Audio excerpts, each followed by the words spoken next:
for social sciences, humanities, and oceanic research is primarily a network of scholars from Kerala working all over the world, united by a shared interest in Kerala's broader histories and ties with the international. In keeping with the interdisciplinary nature of the enterprise, we have scholars hailing from disciplines as diverse as history, anthropology, sociology, gender studies, literature, linguistics, and developmental studies. The Institute aims to promote advanced studies and research in humanities and social sciences, and to provide a platform for national and international scholars and researchers who are interested in the socio-cultural and economic traditions and conditions of the region. In short, Ishore tries its best to facilitate global collaborations between scholars and institutions. We have with us today our distinguished speaker, Dr. K.P. Girija. She is the consultant and coordinator of Narayana Guru Research Resource Platform, which is a joint project of IIT Mumbai and Sri Narayana Guru College of Commerce, Mumbai. Her doctorate in cultural studies is from the Center for the Study of Culture and Society, Manipal University, and her MA was in Women's Studies from Mother Teresa University, Kolkata. She is a recipient of several grants, such as the fellowship from the Center for the Study of Developing Societies, New Delhi, the KCHR Fellowship, and Sir Ratan Tata Trust Fellowship. She was also a fellow at the Indian Institute of Advanced Study, Shimla, from 2017 to 19. She has several national and international publications to her credit, especially in connection with her continuing interest in questions that explore the politics and history of knowledge formation, the liminal space of interaction among heterogeneous knowledge practices, and their philosophical and psychological foundations. Currently, she's working on a postdoctoral project that analyzes the intersections between knowledge, caste, and the subject through the life narratives of Ayurveda practitioners. Welcome to Talking Text, Dr. Girija. We have also two eminent discussants with us today, Dr. Srinath Nair and Dr. Aparna Ishore. Dr. Srinath Nair is attached to the University of Lincoln, UK as a senior lecturer, and at present he is a fellow at UK's Higher Education Academy. He is also a scholar in residence at New York University, from which he has also received the Leverhulme International Fellowship. Professor Nair's PhD is in Cultural Performance Studies from the University of Aberystwyth, UK, and MPhil was from Cultural Studies from MG University, Kerala.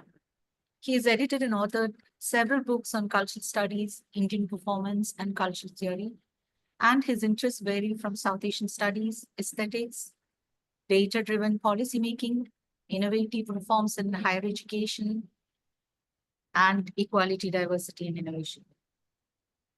He has over 2 decades of international experience in teaching, research, and application. And he also functions as an international advisor to KDISC, that is Development and Innovation Strategic Council.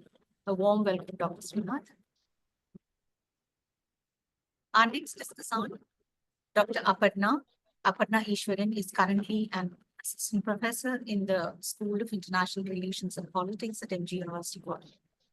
She's also the joint director at the newly formed graduate school at MGU and the chairperson of the Center for Gross National Communication in South Asia.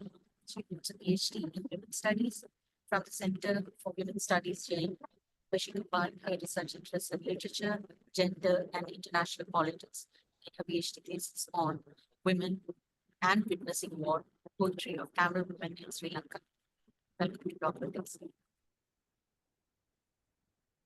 And on behalf of Ishore, I also welcome all the listeners, including my fellow members of Ishore. Now, for us to move on to the topic of today's discussion, Dr. Girija will be speaking on a book on mapping the history of Ayurveda, culture, hegemony, and the rhetoric of diversity, which was published by Routledge in 2022. The meticulously researched book traces how I loved reading it, Dr. Girija. The meticulously researched book book traces how Ayurveda was standardized and institutionalized, and for that, how it had to be distanced from other indigenous healing traditions of India. She examines how Ayurveda was refashioned as the sole classical tradition of Vaidya. And it was projected as an uh, entity distinctly different from Nattuvaidyam, which is an all-encompassing term which is given to other non-standardized healing Vaidyams that, ironically, Ayurveda also took its origins from. Over to you, Dr. Girija. Welcome again, all of you. Dr. Girija. Thank you, Fatima, for the introduction. Thank you, Mahmood Huria, for having me here to present my book. I would also like to extend my thanks to Dr. Aparna and Dr. Srinath for being here to be the discussants of this book. Uh, uh, can you give me 1 minute to share my screen before I start the presentation?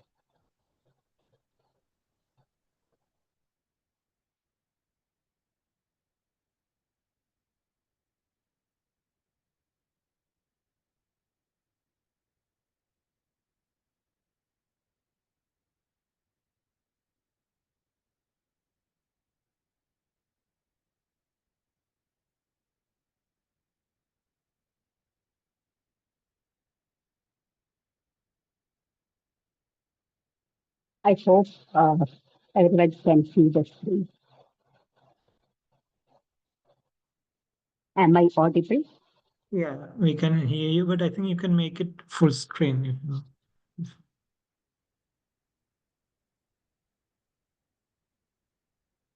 Is it fine now? Yeah, perfect. Okay. In this book, uh, I try to understand the institutionalization and standardization of Ayurveda.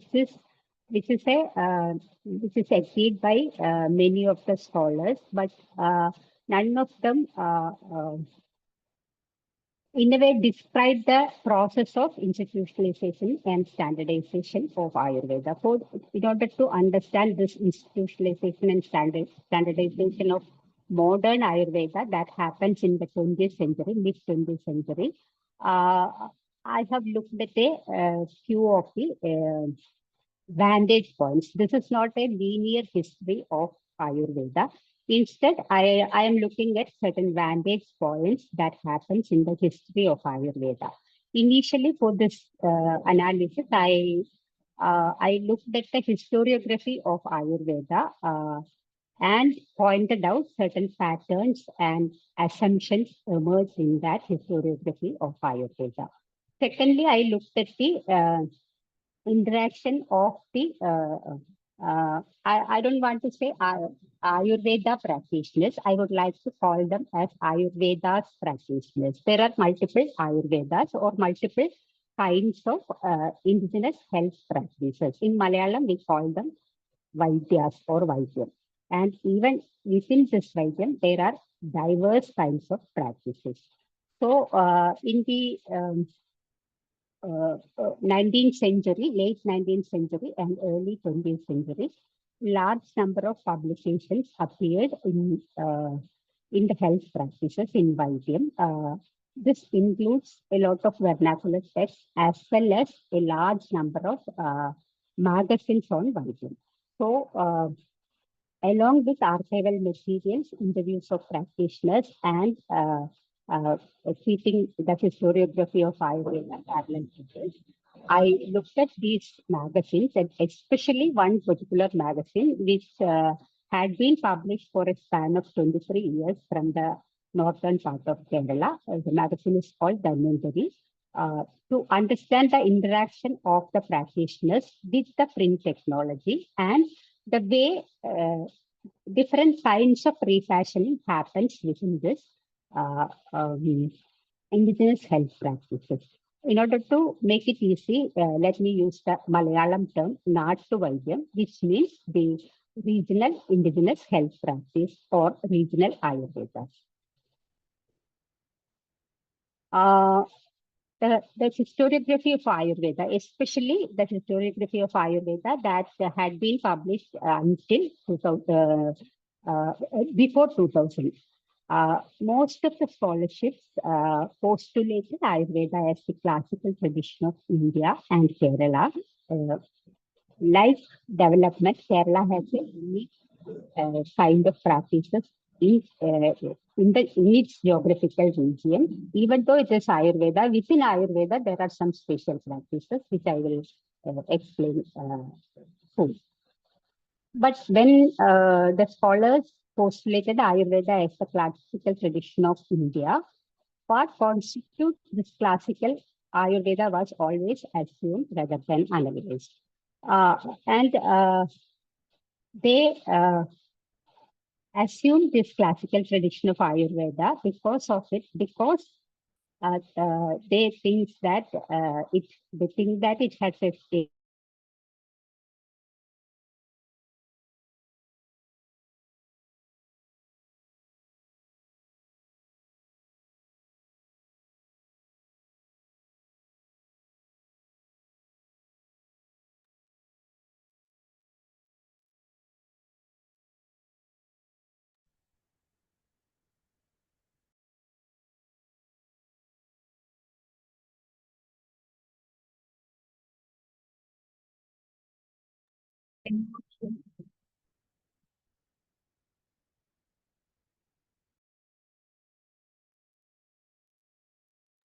Because we can't hear you.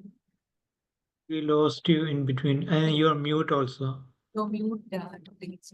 okay, something here it is raining and lightning is also there. So I don't know whether the net got cut in between. Just now it started, sorry. Now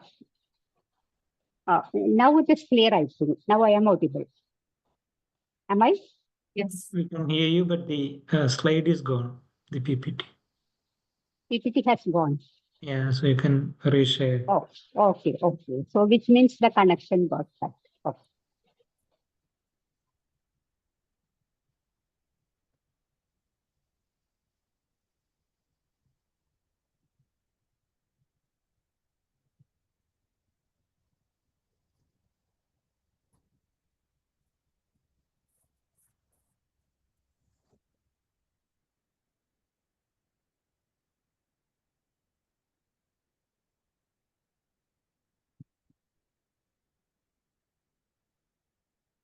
Is it visible now?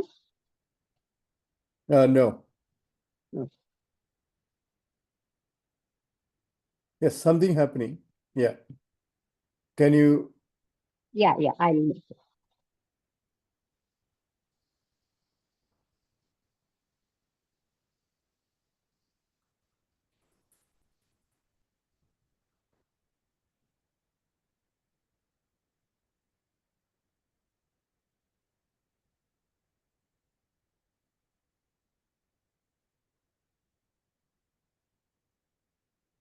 I hope it is.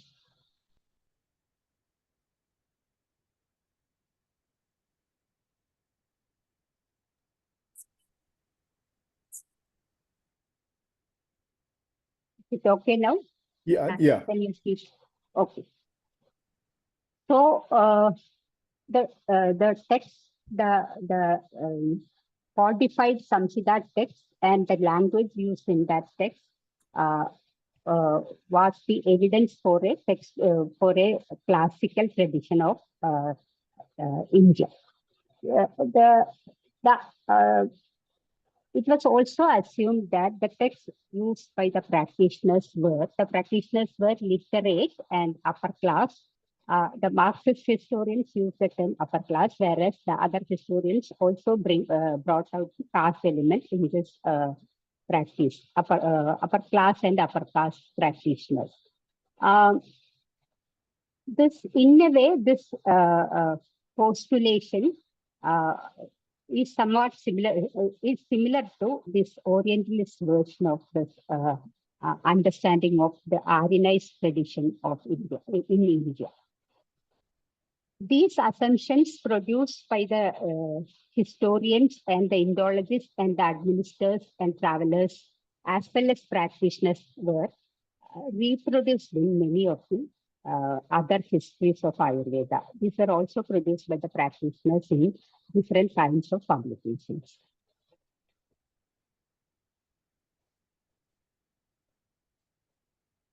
Actually, in the 19th and 20th century, a range of unique practices existed in different parts of India, especially in South India. This overlapping and sharing, the sharing was not always very smooth or comfortable. There were tensions and there were protection of knowledge through different kinds of methods. So some of them are Marmani Vaidyam. Marmani Vaidyam is this vital spot body massaging practice. I think Srinath also practices this thing. There is this Ottamuli Vaidyam, which is Ottamuli Vaidyam is one medicine for particular diseases or a compound of medicines for particular diseases like piles or jaundice or diseases like that. Then there is Siddha Vaidyam, which was earlier known as Chintamani Vaidyam. In many of the writings of the early 20th century, Siddha Vaidyam was referred as Chintamani Vaidyam. And this was mostly seen in the southern part of Kerala and in the Tamil Nadu region, which was geographically constituted later. Then there is this toxicology, Vishavaidhyam. Then the Netravaidyam was there. Netravaidyam is the specialized treatment for eyes, ears, and nose. Then there is this specialized medicine for children, which is known as Balavaidyam. Then the Kalari Vaidyam, which we all knew that it is still prevailing in Kerala, in almost all Kerala and Tamil Nadu, in many parts. They are known in different names. In Kerala, it is known as Kalari Vaidyam, and in Tamil Nadu, it's known as Adimure or Aditade, and different names are there. Which is again vital spot body massaging and bone setting. The two parts are integral to Kalari Vaidyam, apart from the practice of Kalari, which is now termed as martial art, which was actually not martial art in the earlier time. Apart from all these things, there is these 8 branches in Ayurveda: the Girija, Vishavaidya, Aphrodisiac, and Balavaidyam again is a specialized branch in Ayurvedam. Netravaidyam is a specialized branch in Ayurvedam too. Then this Persian Arabian culture brought us this Unani practice, which was also worked along with all these practices, and there is sharing among these practices. Many of the medicines in Unani, for example, this one particular tablet, Gorojanadi Guluga, it is the Malayalam term is Gorojanadi Guluga, which is derived from Unani. Many medicines are derived from Unani. Adivasi Vaidyam is integral to the community, the tribal community, which now many of the people outside this community is using this Vaidyam also for their treatment. Then this Kadal Vaidyam or the sea Vaidyam is also there, which is also internal to that community. And the outside people are not yet approaching this particular healers to get treated because maybe this is internal to their community. In the late 19th and early 20th century, a large number of vernacular texts on Vaidyam had been produced from different locations of Kerala and Tamil Nadu. Some of them are Vaidyasara Sangraham, Sarvaroga Chigalsa Manjari, Sarvaroga Chigalsa Nool, Rasa Chandrika, Rasa Ratnagaram, Chigalsa Manjari, etc. Kodacheri Margam is a Vishavaidya text in Malayalam. Other Vishavaidya texts, toxicology texts are mainly in Sanskrit. This Vishavaidya Manorama is a Malayalam text in Vishavaidya. Vishanarayanyam is available both in Sanskrit and Malayalam. Sahasrayogam is a Malayalam text as well as it is available in Sanskrit. Navagandham, Vaidirekna Malika, all are available in Malayalam. Vaidirekna Malika is a Malayalam text, whereas Navagandham is in Malayalam and available in Sanskrit. Apart from this Malayalam and Sanskrit texts, many texts are produced in other different languages like Arabic, Malayalam, Telugu, Kannada, Tamil. Large number of books are available in Tamil language also. These are some of the Vaidya magazines which I have been referred to during my research. And especially this particular magazine, Dhanvantari, which had been published for a span of 23 years from northern Kerala, from Kottakkal, initially from Calicut and then from Kottakkal. And the editor was T.S. Warrior, the well-known practitioner of Kottakkal Ayurveda Shala, was the editor for many years. All these magazines discuss health and the new concept hygiene through the pages of these magazines.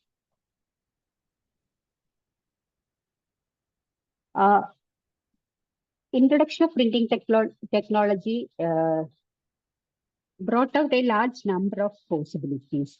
The practitioners managed to communicate with the practitioners of other regions through this printing technology by advertising their practices, by writing different aspects of health and body, different aspects of medicines, etc. They developed a camaraderie through this magazines and pamphlets and other kinds of. There was a Vaidya association, which is known as Ayurveda Samajam, which was also initiated by T.S. Warrior from Kottakkal Ayurveda Shala. So this Vaidya association also helped the practitioners to communicate with the practitioners of different regions.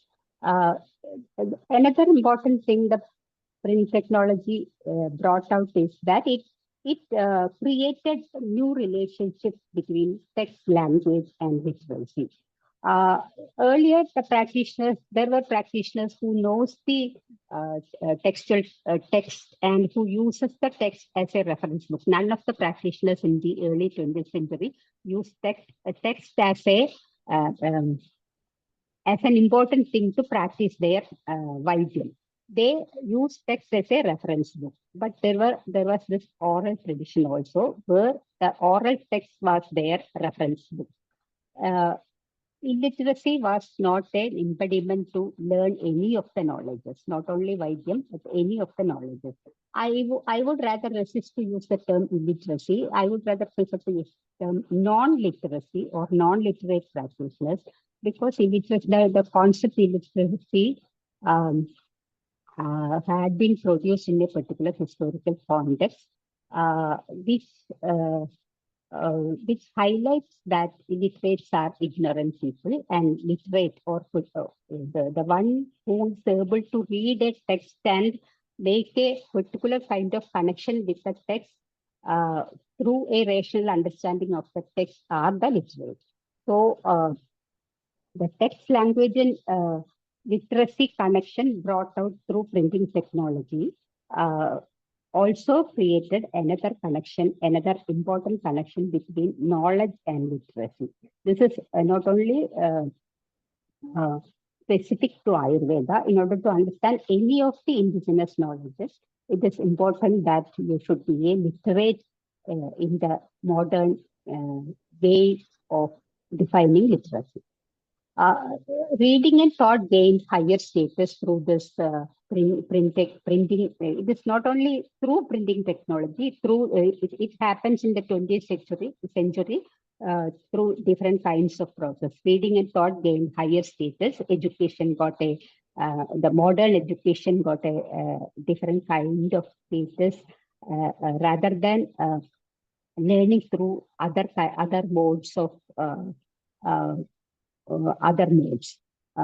For example, the learning in Vaidyam can be defined as learning a Vidya. Vidya means knowledge, expertise, experience. It need not be a capability of reading particular text in a particular way.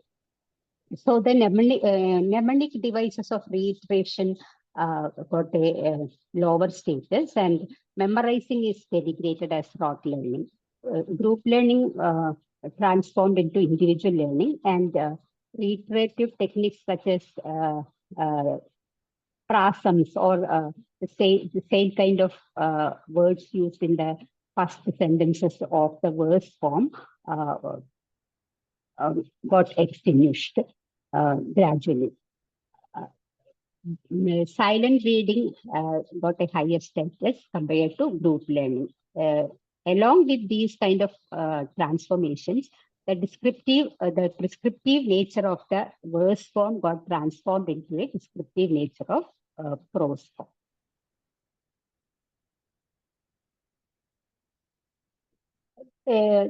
Along with printing technology and practitioners' relation with the print materials and the transformation happened through that area. Other kinds of institutional changes also happened in the 20th century. Earlier, until 1915, the Nattuvaidyam department of Travancore, the Department of Indigenous Medicine in Travancore was known as Nattuvaidyam. The department was formed in 1889. It wasn't a department, it was an Ayurveda Padashala or Ayurveda school. Later, it developed into a Ayurveda. Later, there was a department to monitor this Ayurveda Padashala, and the superintendent of Nattuvaidyam, it was known as the superintendent of Nattuvaidyam department. In the Madras presidency, it was the term Ayurveda was not used. It was known as the Department of Indian System of Medicine. In 1917, the department was renamed as the renamed, and the superintendent of Nattuvaidyam was renamed as Director of Ayurveda. In 1915, the department was again renamed as the Indigenous System of Medicine in Travancore.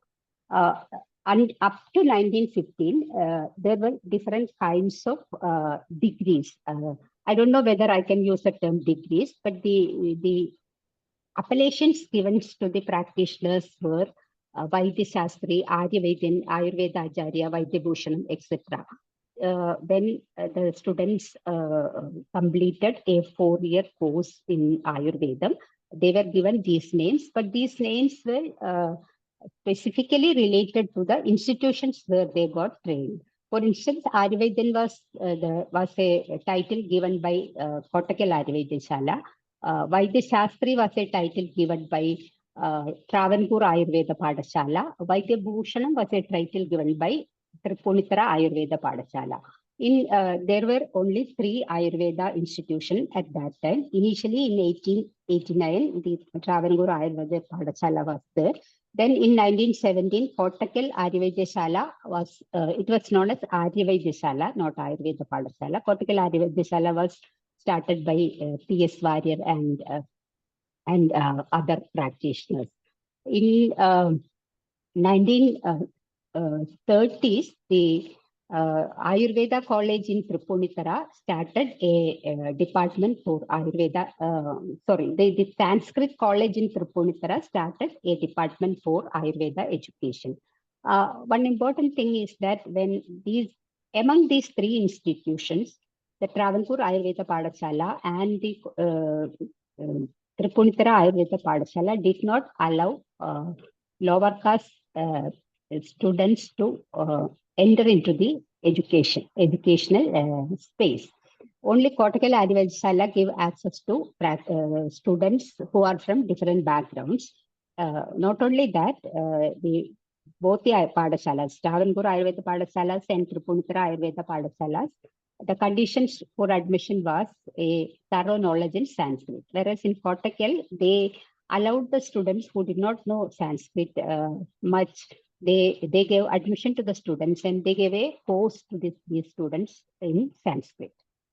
Vaidya Kalanidhi degree was given for post. It was not post-graduation, a course, a 6-year course. When a student completed a 6-year course, this Vaidya Kalanidhi degree was given to that students. In 1917, the name of the department was again changed into Indian System of Medicine. At that time, they did not include, they did not differentiate Ayurveda from other kinds of Vaidyams. In the early 1920s, there were a large number of Grandin aid Vaidyasalas in Travancore and Malabar. Many of them were Visha Vaidyasalas because the need of that kind of practice was very much essential at that time. In 1995, the department was again named as Indian System of Medicine and Homeopathy by incorporating homeopathy. At that time, the curriculum got standardized, and they included earlier in southern part of India, Charaka Samhita or Sustra Samhita were not dominant texts in practicing Vaidyam. By 1995, they were also incorporated into the curriculum, and till that time, Ashtanga Hridayam and Ashtanga Sangraham were the texts used to learn Vaidyam. One important thing is that Ashtanga Hridayam was not merely used to learn Vaidyam. In order to learn Sanskrit, one has to learn Ashtanga Hridayam as a text. Institutional changes happened in the 21st century is that in 2003, the Ayush department was formed, and they included, apart from Ayurveda, they included yoga and naturopathy, Unani, Siddha Vaidyam in that composition. Earlier, Ayurveda and homeopathy were there. In 2012, they incorporated the Tibetan medicine, Sovarikpa. And in 2014, Ministry of Ayush was formed. I hope other kinds of practices will also be gradually incorporated into under this Ministry of Ayush. The transitions happen through these kinds of process, and the claims and legitimization of the institutionalized Ayurveda practitioners were that when there were heterogeneous practices that existed simultaneously in a geographical region which was not defined as Kerala as we know it today, and the sharing of this practices happened in different realms of the practice. The standardized institutionalized Ayurveda formed in the mid-20th century excluded the assorted practices as folk medicines. At the same time, they incorporated many of the practices into their practice. One example is that in the 1915, P.S. Warrior has written an editorial in the Dhanvantari magazine in which he clearly says that there is a lot of knowledge which is not available in the text, which is there with the old practitioners, which will be extinct with the demise of these practitioners. So Dhanvantari gave a call to these practitioners to share their knowledge through the pages of Dhanvantari. After this particular call, many of the practitioners from who practices different kinds of practices, like Siddha Vaidya practitioners, Chindamani Vaidya practitioners, Masuri Vaidyam practice specifically to treat chickenpox and smallpox, they all express their knowledge in verse form through the pages of Dhanvantari. So there is a sharing, and there is a sort of appropriation of practices. At the same time, the practitioners were excluded as folk practitioners. So this institutionalization happened through exclusion, as everyone knows in many other areas. But interestingly, the messaging part of this Kalari Vaidyam and Siddha Vaidyam, the Marma Vidya was reinvented for the tourism industry. In many parts of Kerala now we can see mushrooming of massaging parlors. Panchakarma was revived and added into the Ayurveda. In 1959, the Travancore Ayurveda Padasala introduced Malabar treatment, which includes massaging treatment and bone setting in the Ayurveda Padasala, and they allotted 10 beds for this kind of this particular treatment. But by 1970, they removed this Malabar treatment from their curriculum and they introduced Panchakarma into their curriculum. The other two elements excluded from the practices are one is mantram, this magical spells or incantations used in Vaidyam, and tantram, or I would loosely translate it as technique, which was part of non-scientific elements included in the practice of Vaidyam.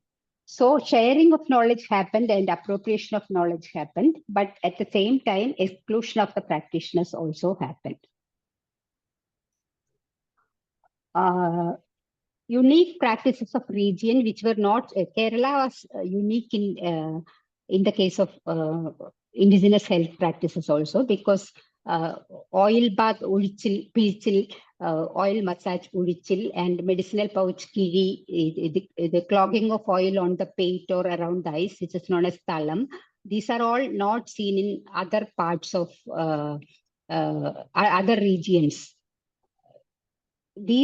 All these particular unique practices are part of Kalari and Siddha Vaidya. So some of them are incorporated into institutionalized Ayurveda. They are in the Ayurveda text also. This Panchakarma is there, but this particular kind of oil, Pichil, Ulichil, Kiri, Talam, etc., are specific to Kalari and Adimure practice. So where Ayurveda starts and where folk medicine, Ayurveda ends is still a critical question to be asked. In the mid-19th century, Vaidyam was the term used to describe indigenous health practices. By early 20th century, it was transformed as Nattuvaidyam because there was a need to assert Nadu, a place or a region or an internal space against an outsider, when speaking to outsiders or external locations. So the transition happened from Vaidyam to Nattuvaidyam, then Nattuvaidyam to Ayurveda and folk medicine. Nattuvaidyam is later defined as folk medicine. Folk was a term used in the term invented in 1889 to replace what is that, British antiquities.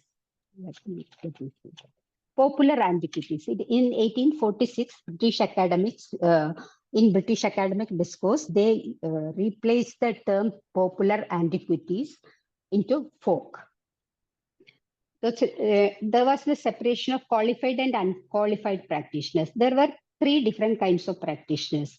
The practitioners produced through different institutions recognized by the government are the qualified practitioners, and they have given a certificate A for their practice.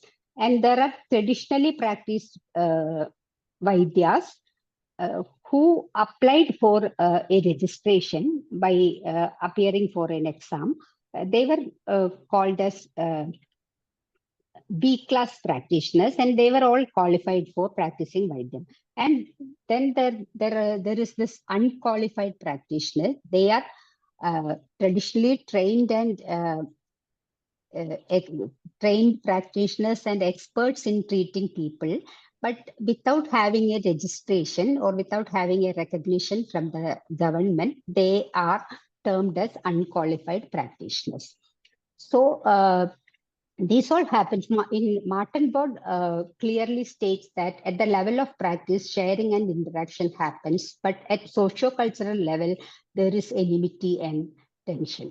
So what constitutes an Ayurveda is still disputable. The corresponding changes happen in other areas are there. They have produced codified standardized texts, and it was treated as the scholastic texts. Vernacular texts are known as vernacular texts are treated as vernacular texts, which was lower to the scholastic texts. The descriptive prose replaced prescriptive verse forms, and the mnemonic devices of verse learning become inferior, and it is attached to non-literates. A particular kind of literacy for learning, reading, writing, and a rational kind of understanding was dominated. And coupling of reading and writing led to the extinction of scribes who were experts in writing particular materials.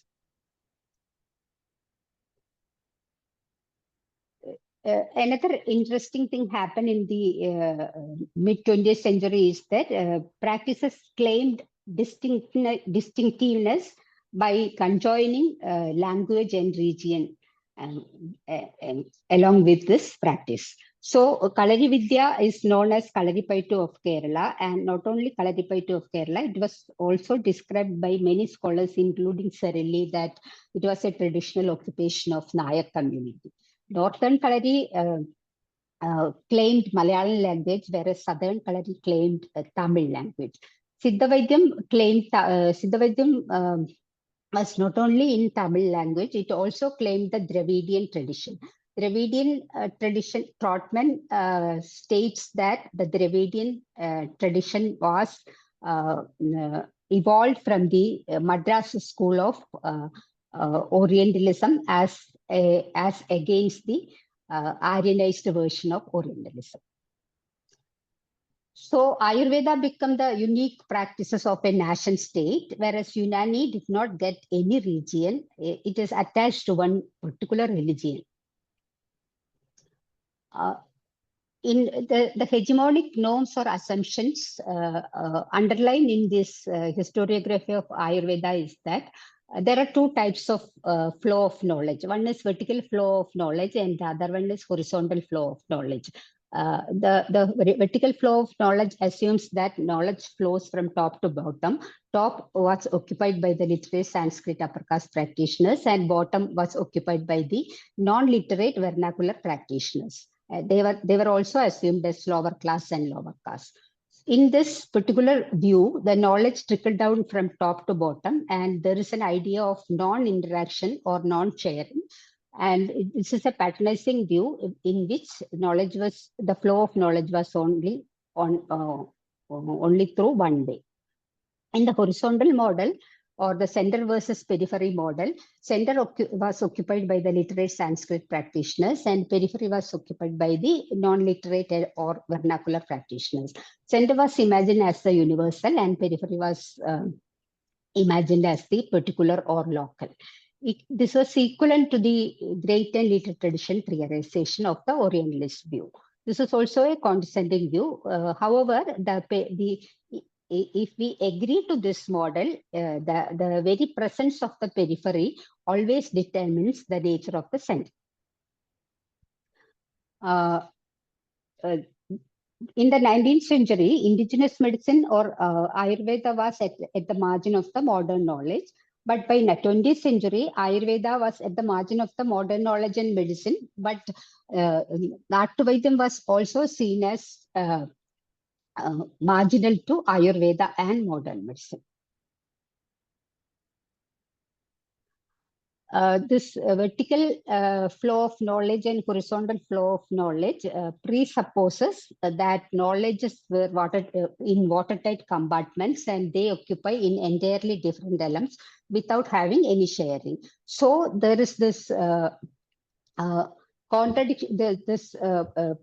them in different realms, like the popular versus classical practices, vernacular versus scholastic tradition, exoteric practice. Exoteric practice of lower caste are exoteric because it has secrecy. Exoteric versus esoteric knowledge. Esoteric is equivalently secret, but since texts are available, they think that the knowledge is accessible to everyone. Then there is the Shastric versus non-Shastric tradition. In Dhanvantari magazine, just clearly mentioned that there are two types of practitioners. One belongs to this Shastra Nikshnadas, which were eminent in knowing the theory of the Ayurveda, and there is this Kriya Vijakshanas who are eminent in practice, but they don't know the theory. There are some impediments in the dissemination of knowledge, which we cannot deny.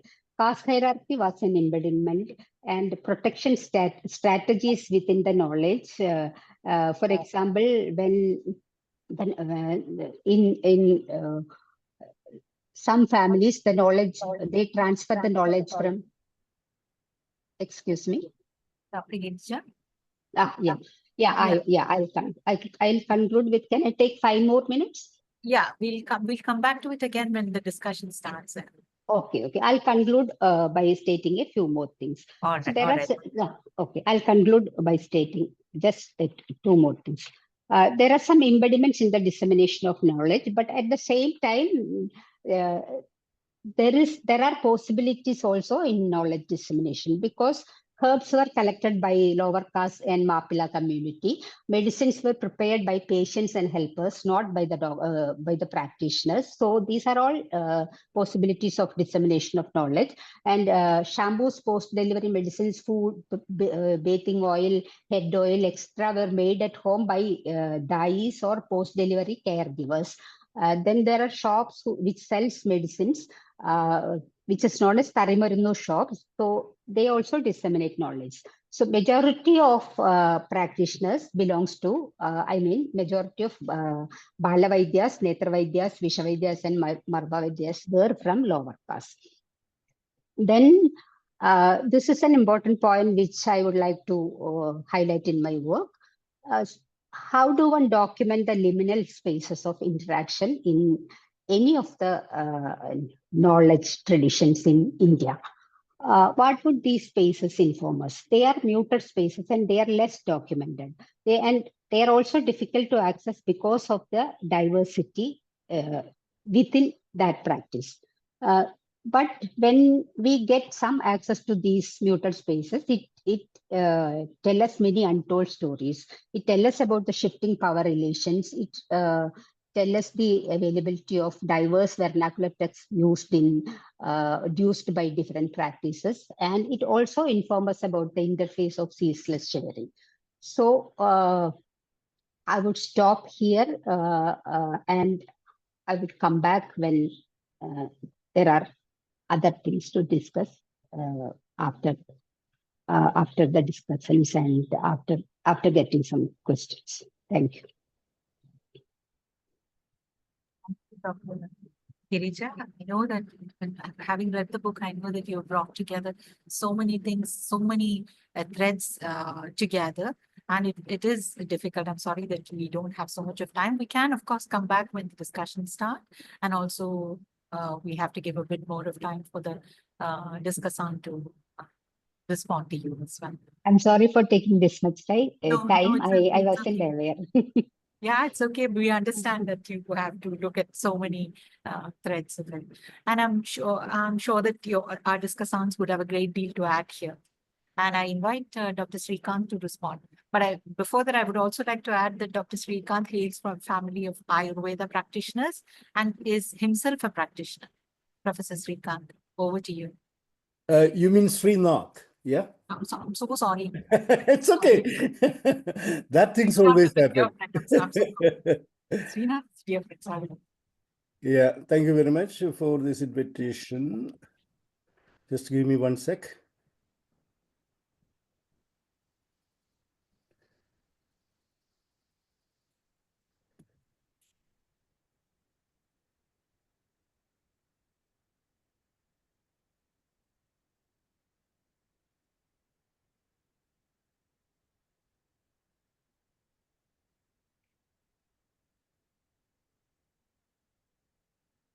Okay, thanks for inviting me for this discussion for an excellent book, very timely book, which I would say.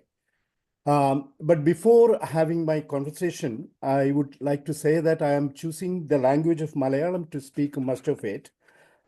For that reason, I just send an English transcript of the text in the letterbox.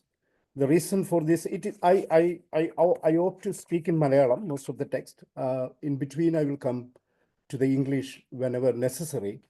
And I post a transcript in English for if anybody in the group who can't follow Malayalam. ഒന്ന് രണ്ട് കാര്യങ്ങൾ ആമുഖമായിട്ട് പറഞ്ഞിട്ട് ഈ പുസ്തകത്തിൻ്റെ എനിക്ക് 15 മിനിറ്റാണ് ഉള്ളത്. നമുക്ക് 8:30 ഇത് തീർക്കണം എന്നുണ്ടെങ്കിൽ 15 മിനിറ്റ് ഞാൻ എടുക്കാനും പറ്റില്ല. അപ്പോൾ അതുകൊണ്ട് ഈ പുസ്തകത്തിനെ പറ്റിയുള്ള വളരെ വിശദമായ ഒരു ഡിസ്കഷനിലേക്ക് പോകുന്നില്ല. പക്ഷേ എനിക്ക് ഇതിൽ പ്രധാനമാണ് എന്ന് തോന്നിയിട്ടുള്ള ഒന്ന് രണ്ട് കാര്യങ്ങൾ ഞാൻ സൂചിപ്പിച്ചുകൊണ്ട് ഇതിൻ്റെ ഒരു ഹിസ്റ്റോറിക്കലായിട്ടുള്ള ഇല്ലെങ്കിൽ അതിൻ്റെ ഒരു പിന്നെ പുസ്തകത്തിൻ്റെ മേജർ ത്രസ്റ്റ് എന്താണ്, അതിൻ്റെ മെത്തഡോളജിയുടെ ഒരു മെത്തഡോളജിക്കൽ അപ്രോച്ച് എന്താണ് എന്നൊക്കെയുള്ള ചില കാര്യങ്ങളും അതിൻ്റെ ചില കോംപ്ലക്സിറ്റീസും റിവീൽ ചെയ്യാനാണ് ഞാനിപ്പോൾ ശ്രമിക്കുന്നത്. ഇത് ആദ്യം തന്നെ ഒരു കാര്യം, ഇത് വളരെ കോംപ്ലക്സിറ്റി ഉള്ളൊരു ടോപ്പിക്കാണത്, വളരെ സങ്കീർണമായിട്ടുള്ള ഒരു സബ്ജക്റ്റാണ്. എനിക്ക് ഈ പൊതുവേ ലാർജ്ലി നമ്മൾ നോക്കുമ്പോഴത്തേക്ക് ഈ ഇപ്പോൾ ഹോളിസ്റ്റിക് ആയിട്ടും പിന്നെ ഓൾട്ടർനേറ്റീവ് ഇല്ലെങ്കിൽ കോംപ്ലിമെൻ്ററി മെഡിസിന് ലോകത്താകമാനം തന്നെ ഒരു ഇൻട്രസ്റ്റ് വരുന്ന ഒരു സമീപകാലത്താണ് നമ്മൾ ജീവിക്കുന്നത്. അതിന് പലതരം കാരണങ്ങളുണ്ട്. ഈ പുസ്തകത്തിൻ്റെ ഒരു കോണ്ടെക്സ്റ്റ്, വൈഡർ കോണ്ടെക്സ്റ്റ് അങ്ങനെയാണ് ഞാൻ കാണുന്നത്. അപ്പോൾ ഈ ഹോളിസ്റ്റിക് മെഡിസിനെ പറ്റിയുള്ള അല്ലെങ്കിൽ കോംപ്ലിമെൻ്ററിയും ഓൾട്ടർനേറ്റീവും ആയിട്ടുള്ള ട്രഡീഷനെ പറ്റി വളരെ കൂടുതലായിട്ടുള്ള ഒരു അന്വേഷണം നടക്കുന്ന ഒരു കാലത്താണ്. ഈയിടെ വേൾഡ് ഹെൽത്ത് ഓർഗനൈസേഷൻ്റെ ഒരു പേപ്പർ ഞാൻ നോക്കിയപ്പോൾ അതിനകത്ത് എഴുതിയിരിക്കുന്നത് അവരുടെ ഒരു സ്റ്റഡീസിൽ ലോകത്താകമാനം നോക്കുമ്പോൾ ഏതാണ്ട് ഒരു 80% ആൾക്കാർ ഒരു തരത്തിൽ അല്ലെങ്കിൽ വേറൊരു തരത്തിൽ ഈ കോംപ്ലിമെൻ്ററി മെഡിസിനോ ഓൾട്ടർനേറ്റീവ് മെഡിസിനോ ഉപയോഗിക്കുന്ന ആൾക്കാരാണെന്നുള്ളതാണ്. That is very clear when you take larger countries like China, India, Africa and many other countries. നമുക്കത് വളരെ ഒരു അത്ഭുതമൊന്നും തോന്നേണ്ട കാര്യമില്ല. പിന്നെ ഈ ഇൻഡിവിജ്വലിസ്റ്റിക് ആയിട്ടുള്ള ഒരു ക്രോണിക് ഡിസീസസിനെ ഞാൻ എൻ്റെ ഒരു വൈഡർ കോണ്ടെക്സ്റ്റിലേക്ക് വന്നിട്ട് ഈ പുസ്തകത്തിലേക്ക് വരാം. ഈ ക്രോണിക് ഡിസീസസിനെ ടാക്കിൾ ചെയ്യാനുള്ള ഒരു ഇനബിലിറ്റി ഇല്ലെങ്കിൽ ക്രോണിക് ഡിസീസസിനെ കുറച്ചുകൂടെ നല്ല തരത്തിൽ ടാക്കിൾ ചെയ്യാൻ പറ്റുന്ന ഒരു രീതി എന്താണ്, ഈ ഫാർമസ്യൂട്ടിക്കൽ മെഡിസിൻ ഡിപ്പെൻഡൻസി ഒഴിവാക്കാനുള്ള വഴി എന്താണ്, മെൻ്റൽ ഹെൽത്തിനെ കുറച്ച് കൂടുതൽ സപ്പോർട്ട് ചെയ്യാനുള്ള വഴി എന്താണ്, ഇല്ലെങ്കിൽ ഒരു ഇൻഡിവിജ്വൽ ബേസ്ഡ് ആയിട്ടുള്ള ഒരു മെഡിക്കൽ അപ്രോച്ച് ഡെവലപ്പ് ചെയ്യാനുള്ള ഒരു വഴി എന്താണ്, ഇങ്ങനെയൊക്കെയുള്ള അന്വേഷണത്തിൻ്റെ ഭാഗമായിട്ടാണ് ലോകത്താകമാനം തന്നെ ഒരു ഇൻട്രസ്റ്റ് ഇതിനകത്ത് വരുന്നത്. ഈ പുസ്തകത്തിൻ്റെ ഒരു ലാർജർ കോണ്ടെക്സ്റ്റ് ഇതാണ്. എന്നാൽ ഈ പുസ്തകം കേരളത്തിൻ്റെ ഒരു പ്രത്യേക കോണ്ടെക്സ്റ്റിൽ ആയുർവേദത്തിൻ്റെ ഒരു ഇൻസ്റ്റിറ്റ്യൂഷണലൈസേഷൻ എങ്ങനെ ഉണ്ടായി, അതിനെ സാധ്യമാക്കിയിട്ടുള്ള മറ്റു വഴികൾ എന്തൊക്കെയാണ്, ഇതിൽ എങ്ങനെയാണ് കാസ്റ്റ് ബേസ്ഡ് ആയിട്ടുള്ള കേരളത്തിൻ്റെ ഒരു സൊസൈറ്റിയിലെ കാസ്റ്റ് ബേസ്ഡ് ആയിട്ടുള്ള സൊസൈറ്റിയിൽ എങ്ങനെയാണ് ഹിസ്റ്റോറിക്കലി ഈ ഇൻ്റഗ്രേഷൻ ഈ ഇൻസ്റ്റിറ്റ്യൂഷണലൈസേഷൻ നടന്നിട്ടുള്ളത് എന്നൊരു അന്വേഷണമാണ് ശരിക്കും ഇതിനകത്ത് നടത്തുന്നത്. അതിനകത്ത് പ്രധാനമായിട്ടും ഒരു മെത്തഡോളജി എന്നുള്ള നിലയിൽ ഉപയോഗിക്കുന്നത് ഒരു സെൻട്രൽ പെരിഫറി മെത്തേഡ്, നമുക്കതിന് CPM എന്ന് വേണമെങ്കിൽ പറയാം, സെൻട്രൽ പെരിഫറി മെത്തേഡ്. അങ്ങനെ ഒരു മെത്തേഡ് ഉപയോഗിച്ചിട്ടാണ് അതിൻ്റെ ഒരു ലാർജറായിട്ടുള്ള അതിൻ്റെ ഒരു മെത്തഡോളജി നമ്മൾ ഉപയോഗിക്കുന്നത്. നിങ്ങൾക്ക് എല്ലാവർക്കും അറിയുന്നത് പോലെ തന്നെ ഇത് ജിയോഗ്രഫിയിലും എക്കണോമിക്സിലും സോഷ്യോളജിയിലും ഒക്കെ തന്നെ ഉപയോഗിച്ചിട്ടുള്ളൊരു മെത്തഡോളജിയാണ്. അപ്പോൾ ഗിരിജയുടെ ടോക്കിൽ പറഞ്ഞിട്ടുള്ളത് പോലെ ഈ സെൻറ്റർ ആയുർവേദവും പെരിഫറി എന്ന് പറയുന്നത് നാട്ടുവൈദ്യവുമാണ്. അപ്പം അങ്ങനെ ഒരു ഡൈക്കോട്ടമിയും നമുക്ക് ഇതിനകത്ത് ഈ മെത്തഡോളജിയിൽ കാണാൻ പറ്റും. പിന്നെ എന്നെ ആകർഷിച്ചിട്ടുള്ള ഒരു കാര്യം എന്താണെന്ന് പറഞ്ഞു കഴിഞ്ഞാൽ ഇതിനകത്തുള്ള ഒരു ഡിസ്കസീവ് ഡൊമൈൻസ് എന്ന് പറയുന്ന ചില ഏരിയസ് ഉണ്ട്. അതിനെ അഡ്രസ്സ് ചെയ്യുന്നതിൽ ഈ പുസ്തകം എടുക്കുന്ന പൊസിഷനാണ്. അതിനകത്ത് ബെനിഫിറ്റ്സും മെറിറ്റ്സും ഡീമെറിറ്റ്സും എനിക്ക് കാണാൻ പറ്റുന്നുണ്ട്. ഇപ്പം നോളജിനെ പറ്റി, ഹിസ്റ്ററിയെ പറ്റി, തിയറിയെ പറ്റി, പ്രാക്ടീസിനെ പറ്റി ഇങ്ങനെയൊക്കെ വരുന്ന ഒരു വലിയ ഒരു ഡിസ്കസീവ് ഡൊമൈൻ ഈ പുസ്തകത്തിൻ്റെ പരിധിക്കകത്ത് കിടപ്പുണ്ട്. പക്ഷെ അതിനെ ഒരു തരത്തിൽ ഓഥർ പിന്നെ ഇതിനെ അതിൻ്റെ ഒരു ഡീപ്പർ ലെവലിലേക്ക് അങ്ങനെ പോണു എന്ന് നമുക്ക് പറയാനും പറ്റില്ല. അതേസമയം എന്തുകൊണ്ടാണെന്ന് പറഞ്ഞു കഴിഞ്ഞാൽ ഓഥർ ഉപയോഗിക്കുന്നത് ഒരു കൾച്ചറൽ സ്റ്റഡീസിൻ്റെ മെത്തഡോളജിയാണ്. കൾച്ചറൽ സ്റ്റഡീസിൻ്റെ മെത്തഡോളജിയിൽ വരുമ്പോഴത്തേക്ക് അതിൻ്റെ ഒരു ഫോർമേഷനെ പറ്റിയുള്ള ആയുർവേദം എങ്ങനെയാണ് ഒരു പിന്നെ ഒരു ഓൾ കോംപ്രിഹെൻസീവ് ആയിട്ടുള്ള ഒരു ഒരു ഒരു ഒരു ട്രഡീഷണൽ മെഡിസിൻ, ഒരു സോ കോൾഡ് ട്രഡീഷണൽ മെഡിസിൻ എങ്ങനെ ആയി എന്നുള്ള ഒരു അന്വേഷണം നടത്തുമ്പോൾ അതിനകത്ത് ഒരുപാട് തരത്തിലുള്ള പിന്നെ ഡോക്യുമെൻ്ററി എവിഡൻസസ് കൊണ്ടുവരുന്നുണ്ട്. അത് വളരെ എക്സലൻ്റ് ആയിട്ടുള്ള ഒരു സാധനമാണ്. ഒരുപാട് തരത്തിലുള്ള ഡോക്യുമെൻ്ററി എവിഡൻസസ് കൊണ്ടുവരുന്നുണ്ട് ആ ഒരു പ്രോസസ്സിൽ. അപ്പോൾ ഇത് വളരെ കൃത്യമായിട്ട് നമുക്ക് മനസ്സിലാക്കണം. ഈ പുസ്തകം ഈ ആയുർവേദത്തിൻ്റെയോ ഇല്ലെങ്കിൽ ആയുർവേദവും ബയോമെഡിസിൻ, കൺവെൻഷണൽ മെഡിസിനും ബന്ധപ്പെട്ട് നിൽക്കുന്ന കോംപ്ലക്സ് ആയിട്ടുള്ള ഒരു 100 കണക്കിന് ഇഷ്യൂസിനെ അഡ്രസ്സ് ചെയ്യുന്ന പുസ്തകമല്ല ഇത്. രണ്ടാമത്തെ കാര്യം, ഇത് ആയുർവേദത്തിനെ കുറിച്ചൊരു പുസ്തകവും അല്ല. ആയുർവേദത്തിനെ കുറിച്ചോ ചികിത്സാ സമ്പ്രദായങ്ങളെ പറ്റിയോ ഒരു പുസ്തകവുമല്ല. ഇത് വളരെ സ്പെസിഫിക് ആയിട്ട് അഡ്രസ്സ് ചെയ്യുന്നത് ആയുർവേദം എങ്ങനെ ഇൻസ്റ്റിറ്റ്യൂഷണലൈസ് ചെയ്തു, അതിൻ്റെ ഒരു കൾച്ചറൽ സ്റ്റഡീസിൻ്റെ കോണ്ടെക്സ്റ്റിൽ, ഒരു ഇൻസ്റ്റിറ്റ്യൂഷണൽ സ്റ്റഡിയുടെ കോണ്ടെക്സ്റ്റിൽ ഈ ആയുർവേദം എങ്ങനെ ഇൻസ്റ്റിറ്റ്യൂഷണലൈസ് ചെയ്തു എന്നാണ് പറയുന്നത്. ആ കാര്യത്തിൽ എനിക്ക് ഈ ഓഥറോടെ പല നിരീക്ഷണങ്ങളോടും ഞാൻ അനുകൂലിക്കുന്നുണ്ട്.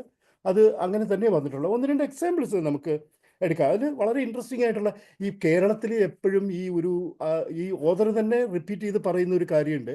കേരളത്തിൽ ഏറ്റവും വളരെ കൃത്യമായ സങ്കീർണമായ ജാതി വ്യവസ്ഥകൾക്കകത്ത് നിന്നിട്ടാണ് എല്ലാ നോളജ് സിസ്റ്റവും വന്നിട്ടുള്ളത്. ഇപ്പം ഇത് വൈദ്യത്തിൻ്റെ കാര്യം മാത്രമല്ല, ഏത് സബ്ജക്റ്റിൻ്റെ തച്ചശാസ്ത്രം എടുത്തിരുന്നാലും വൈദ്യശാസ്ത്രം എടുത്തിരുന്നാലും ഇനി പിന്നെ എസ്തറ്റിക്സോ ഇല്ലെങ്കിൽ പെർഫോമൻസോ ഇല്ലെങ്കിൽ എങ്ങനെ കാര്യം എടുത്തിരുന്നാലും ഇത് ജാതി സമ്പ്രദായങ്ങളുമായിട്ട് ബന്ധപ്പെട്ട് അതിൻ്റെ ഈ ഒരു entangled with every knowledge system is entangled വിത്ത് ഒരു ജാതി വ്യവസ്ഥയുമായിട്ട് ബന്ധപ്പെട്ട് നിൽക്കുന്നതാണ്. അതിനെ വളരെ ഇൻട്രസ്റ്റിംഗ് ആയിട്ട് ഈ വൈദ്യം എങ്ങനെ വന്നു എന്നുള്ള ഇതിനെ പറ്റി 1-2 എക്സാമ്പിൾസ് ഒക്കെ പറയുന്നുണ്ട്. അത് പുസ്തകത്തിൽ നിന്ന് തന്നെ ഞാൻ എടുക്കുന്നുണ്ട്. ഈ ബ്രഹ്മദത്തൻ നമ്പൂതിരിയെ ചികിത്സിക്കാൻ വന്ന ഒരു ഈഴവ വൈദ്യനെ പറ്റി പറയുന്നുണ്ട്. അത് വളരെ ഇൻട്രസ്റ്റിംഗ് ആയിട്ടുള്ളൊരു സ്റ്റഡിയാണ്. എങ്ങനെയാണ് ഈ കാസ്റ്റ് സിസ്റ്റത്തിനകത്ത് ഈ വൈദ്യ സമ്പ്രദായം എങ്ങനെ നിലനിന്നിരുന്നു എന്നുള്ളത്. പിന്നെ PS വാര്യരെ പറ്റിയുള്ള, PS വാര്യർ ഒരുപാട് തലത്തിൽ അലോപ്പതി മെഡിസിൻ്റെ പിന്നെ പല ഒക്കേഷൻസിലും അലോപ്പതി മെഡിസിൻ്റെ ചികിത്സ സ്വീകരിച്ചിട്ടുണ്ട് എന്ന് പറയുന്നുണ്ട്. അപ്പോൾ ഇത് വൈഡറായിട്ട് ഈ പുസ്തകത്തിൽ നോക്കുമ്പോഴത്തേക്ക് വളരെ ഇൻട്രസ്റ്റിംഗ് ആണ്. അതിൻ്റെ ഒരു ആംബിവലൻസ്, ഈ ഒരു ആംബിവലൻസിനെ കൊണ്ടുവരുന്നുണ്ട്. ഒരു സ്ഥലത്ത് ഈ കാസ്റ്റ് സിസ്റ്റത്തിൽ ബേസ് ചെയ്ത് നിൽക്കുന്ന വ്യത്യസ്തമായിട്ടുള്ള രീതിശാസ്ത്രങ്ങളുണ്ട്, ഈ ട്രീറ്റ്മെൻറ്റിൻ്റെ സമ്പ്രദായങ്ങൾ നിലനിൽക്കുന്നുണ്ട്. അപ്പോൾ അത് പിന്നെ തൊട്ട് ചികിത്സിക്കാൻ പറ്റാത്ത തരത്തിലുള്ള അങ്ങനെയുള്ള ഒരു സൈഡ് നമ്മൾ കാണുന്നുണ്ട്. അതേസമയം തന്നെ വളരെ ലാറ്റൻ്റായിട്ട് കിടക്കുന്ന ഒരു സംഭവം എന്താണെന്ന് പറഞ്ഞു കഴിഞ്ഞാൽ, വലിയ ആയുർവേദ വൈദ്യനായിട്ടുള്ള PS വാര്യർക്ക് അലോപ്പതി മെഡിസിൻ സ്വീകരിക്കാൻ വിഷമമില്ലായിരുന്നു എന്നുള്ളതാണ്. അത് ഏതോ തരത്തിലുള്ള പ്രാക്ടീസിൻ്റെ തരത്തിൽ, അതാണ് എൻ്റെ എംഫസിസ്. ഞാൻ അതിലേക്ക് വരാം ഒരു മിനിറ്റിൽ. ഈ പ്രാക്ടീസിൻ്റെ തരത്തിലുള്ള ഒരു ഇൻറ്ററാക്ഷൻ, വളരെ സർട്ടിലായിട്ടുള്ള ഒരു ഇൻറ്ററാക്ഷൻ ഇവിടെ നടന്നിരുന്നു എന്നുള്ളതാണ്. അപ്പോൾ അതുപോലെ തന്നെ പിന്നെ എക്സാമ്പിൾസ് പറഞ്ഞത് I'm going to take a quote from പിന്നെ ഗിരിജയുടെ ഒരു കോട്ട് തന്നെയാണ്. പേജ് നമ്പർ 59 ഒരു കോട്ടിൽ പറയുന്നുണ്ട്. On the one hand Dhanvantari, അത് PS വാര്യരുടെ, അത് ആ സെക്കൻഡ് ചാപ്റ്റർ വളരെ ഇൻട്രസ്റ്റിംഗ് ആയിട്ടുള്ളൊരു ചാപ്റ്ററാണ്. അതിനകത്താണ് ഏറ്റവും കൂടുതൽ ഡോക്യുമെൻ്ററി എവിഡൻസസ് കൊണ്ടുവന്നിട്ട് ഈ ഹൈപ്പോത്തിസിസിനെ ഇല്ലെങ്കിൽ ഈ ഒരു പ്രമിസിസിനെ സ്ഥാപിക്കാനുള്ള, ഇത് ആയുർവേദത്തിൻ്റെ ഫോർമേഷൻ നടക്കുമ്പോൾ, ഇൻസ്റ്റിറ്റ്യൂഷണലൈസേഷൻ നടക്കുമ്പോൾ സംഭവിച്ചിരിക്കുന്നത് മറ്റ് അൺനോൺ ആയിട്ടുള്ള, അൺറെക്കഗ്നൈസ്ഡ് ആയിട്ടുള്ള മറ്റ് ആരോഗ്യ രംഗത്തിൻ്റെ അല്ലെങ്കിൽ ഈ മെഡിക്കൽ ട്രഡീഷൻസിൻ്റെ, തെറാപ്പീസിൻ്റെ, ഒരു ഹീലിംഗ് പ്രാക്ടീസസിൻ്റെ തമസ്കരണം നടന്നിട്ടുണ്ട്, അതിൻ്റെ ഇൻ്റഗ്രേഷൻ നടന്നിട്ടുണ്ടെന്നുള്ളതാണ് ഓഥർ ആർഗ്യൂ ചെയ്യുന്നത്. അത് വളരെ ഡീസൻ്റായിട്ട് ഈ പുസ്തകത്തിൽ ചെയ്തിട്ടുണ്ട് എന്നാണ് ഞാൻ വിശ്വസിക്കുന്നത്. അപ്പോൾ അതിനകത്ത് പറയുന്നുള്ള ഒരു കാര്യം എന്ന് പറഞ്ഞു കഴിയുമ്പോൾ, On the one hand, Dhanvantari requested the Vaidyas to reveal their knowledge of secret yogams and Ottamulis, which were not available in the text. On the other hand, it criticized their methods and practices correctly, since they were not based on any prescribed and standard text of classical traditions. To assert one practice as theoretically sound, it has to label the other as practice oriented and possessing less theoretical input. So, ഇതിനകത്തൊരു textual authority ഈ നാട്ടുവൈദ്യത്തിന് ഇല്ല എന്നുള്ള തരത്തിൽ ഈ ആയുർവേദത്തിൻ്റെ ഈ പിന്നെ എന്താണ് institutionalisation കൊണ്ടുണ്ടായിട്ടുള്ള ഒരു കാര്യം, ഇത് പ്രാക്ടീസ് ബേസ്ഡും ടെക്സ്റ്റൽ അതോറിറ്റി ഇല്ലാത്ത ഒരു സാധനമാണ് ബാക്കിയുള്ള മെഡിക്കൽ ട്രഡീഷൻസ് എന്ന് പറയുന്ന ഒരു രീതിയുണ്ട്. പിന്നെ ഈ പ്രസൻറ്റേഷനിലും ഓതർ റിപ്പീറ്റ് ചെയ്തിട്ടുള്ള ഒരു കാര്യം ഉണ്ടായിരുന്നു, ഇൻഡിജിനസ് ആയിട്ടുള്ള സബോൾട്ടൻ ആയിട്ടുള്ള ആൾക്കാർ, അതായത് ഈ വൈദ്യം കാലാകാലങ്ങളിൽ ചെയ്തിരുന്ന ആൾക്കാരൊക്കെ തന്നെ ഈ മറ്റ് വൈദ്യശാലകൾക്ക് മരുന്നെടുക്കുന്ന ആൾക്കാരായിട്ട് മാറിയ ഒരു കാര്യവും ഇതിനകത്ത് പറയുന്നുണ്ട്. അപ്പോൾ ഇത്തരം കാര്യങ്ങളിലെല്ലാം തന്നെ വളരെ വിശദമായിട്ടുള്ള തരത്തിൽ, അത് സെക്കൻഡ് ചാപ്റ്ററിൽ ഉള്ള കാര്യത്തിൻ്റെ കുറച്ചുകൂടെ വിശദമായിട്ടുള്ള അനാലിസിസ് മൂന്നാമത്തെ പിന്നെ ചാപ്റ്ററിൽ നടക്കുന്നുണ്ട്. അപ്പം ഓൾ ടുഗദർ ഈ when you look at the book, ഇതെന്താണ് ഞാൻ ആദ്യം തന്നെ പറഞ്ഞിട്ടുണ്ട്, ഈ പുസ്തകം ആയുർവേദത്തിനെ പറ്റിയുള്ളതല്ല, ഈ പുസ്തകം കേരളത്തിലുള്ള ഹീലിംഗ് ട്രഡീഷൻസിനെ പറ്റിയുള്ളതല്ല. ഈ പുസ്തകം അവർ പ്രയോഗിച്ചിരിക്കുന്ന പിന്നെ തെറാപ്യൂട്ടിക് പ്രാക്ടീസസിനെ പറ്റിയോ ടെക്സ്റ്റിനെ പറ്റിയോ ഉള്ള പുസ്തകമല്ലത്. ഈ പുസ്തകം ആദ്യവും അവസാനവുമായിട്ട് കൈകാര്യം ചെയ്യുന്നത് എങ്ങനെയാണ് ആയുർവേദം ഇൻസ്റ്റിറ്റ്യൂഷണലൈസ് ചെയ്തത്, ആയുർവേദത്തിൻ്റെ ഇൻസ്റ്റിറ്റ്യൂഷണലൈസിങ് പ്രോസസ്സിൽ what happened to the other lesser known medical ട്രഡീഷൻസിന് എന്ത് സംഭവിച്ചു എന്നുള്ളതാണ്. അത് വളരെ നന്നായിട്ട് ഈ പുസ്തകത്തിൽ ചെയ്തിട്ടുണ്ട് എന്ന് തന്നെ ആണ് ഞാൻ വിചാരിക്കുന്നത്. പക്ഷെ അതേസമയം തന്നെ ഈ പുസ്തകത്തിൻ്റെ ഒന്ന് രണ്ട് കാര്യങ്ങൾ ഫാക്ച്വലായിട്ട്, പലപ്പോഴും ഫാക്ച്വലായിട്ടുള്ള എറേഴ്സ് തന്നെ ഈ പുസ്തകത്തിൽ വരുന്നുണ്ടോ എന്ന് എനിക്ക് സംശയം തോന്നിയിട്ടുണ്ട്. കാരണം അതിന് ഒരു ന്യായം ഞാൻ തന്നെ കണ്ടുപിടിക്കുന്നത് എന്താണെന്ന് പറഞ്ഞു കഴിഞ്ഞാൽ, ഈ പുസ്തകം ഒരു ഹീലിംഗ് ട്രഡീഷനെ പറ്റി ഉള്ളതല്ല എന്നുള്ളത് കൊണ്ട് എനിക്ക് അതിനെ ഓഥറെ ഞാൻ അക്യൂസ് ചെയ്യുന്നില്ല, ഓഥറെ ഞാൻ ക്വസ്റ്റ്യൻ ചെയ്യുന്നില്ല. കാരണം എന്താണെന്ന് പറഞ്ഞാൽ ഇതൊരു ഹീലിംഗ് ട്രഡീഷനെ പറ്റിയുള്ളൊരു പുസ്തകമല്ല. പക്ഷേ when you look at the healing tradition, it's very complex. കേരളത്തിലുണ്ടായിട്ടുള്ള ഹീലിംഗ് ട്രഡീഷൻ എന്ന് പറഞ്ഞാൽ വളരെ കോംപ്ലക്സ് ആയിട്ടുള്ള ഒരു ഹീലിംഗ് സിസ്റ്റമാണത്. അതിനകത്ത് ഞാൻ നേരത്തെ പറഞ്ഞതുപോലെ തന്നെ ജാതിപരമായിട്ട് വളരെയധികം കമ്പാർട്ട്മെൻ്റലൈസ്ഡ് ആയിട്ടുള്ള കേരള സൊസൈറ്റിക്ക് അകത്ത് തന്നെ ഈ ഹീലിംഗ് സിസ്റ്റം ട്രാവൽ ചെയ്തിട്ടുണ്ട്, ക്രോസിങ് ദ ബൗണ്ടറീസ് ട്രാവൽ ചെയ്തിട്ടുണ്ട്. അത് വളരെ വിശദമായിട്ടുള്ളൊരു കാര്യമാണത്.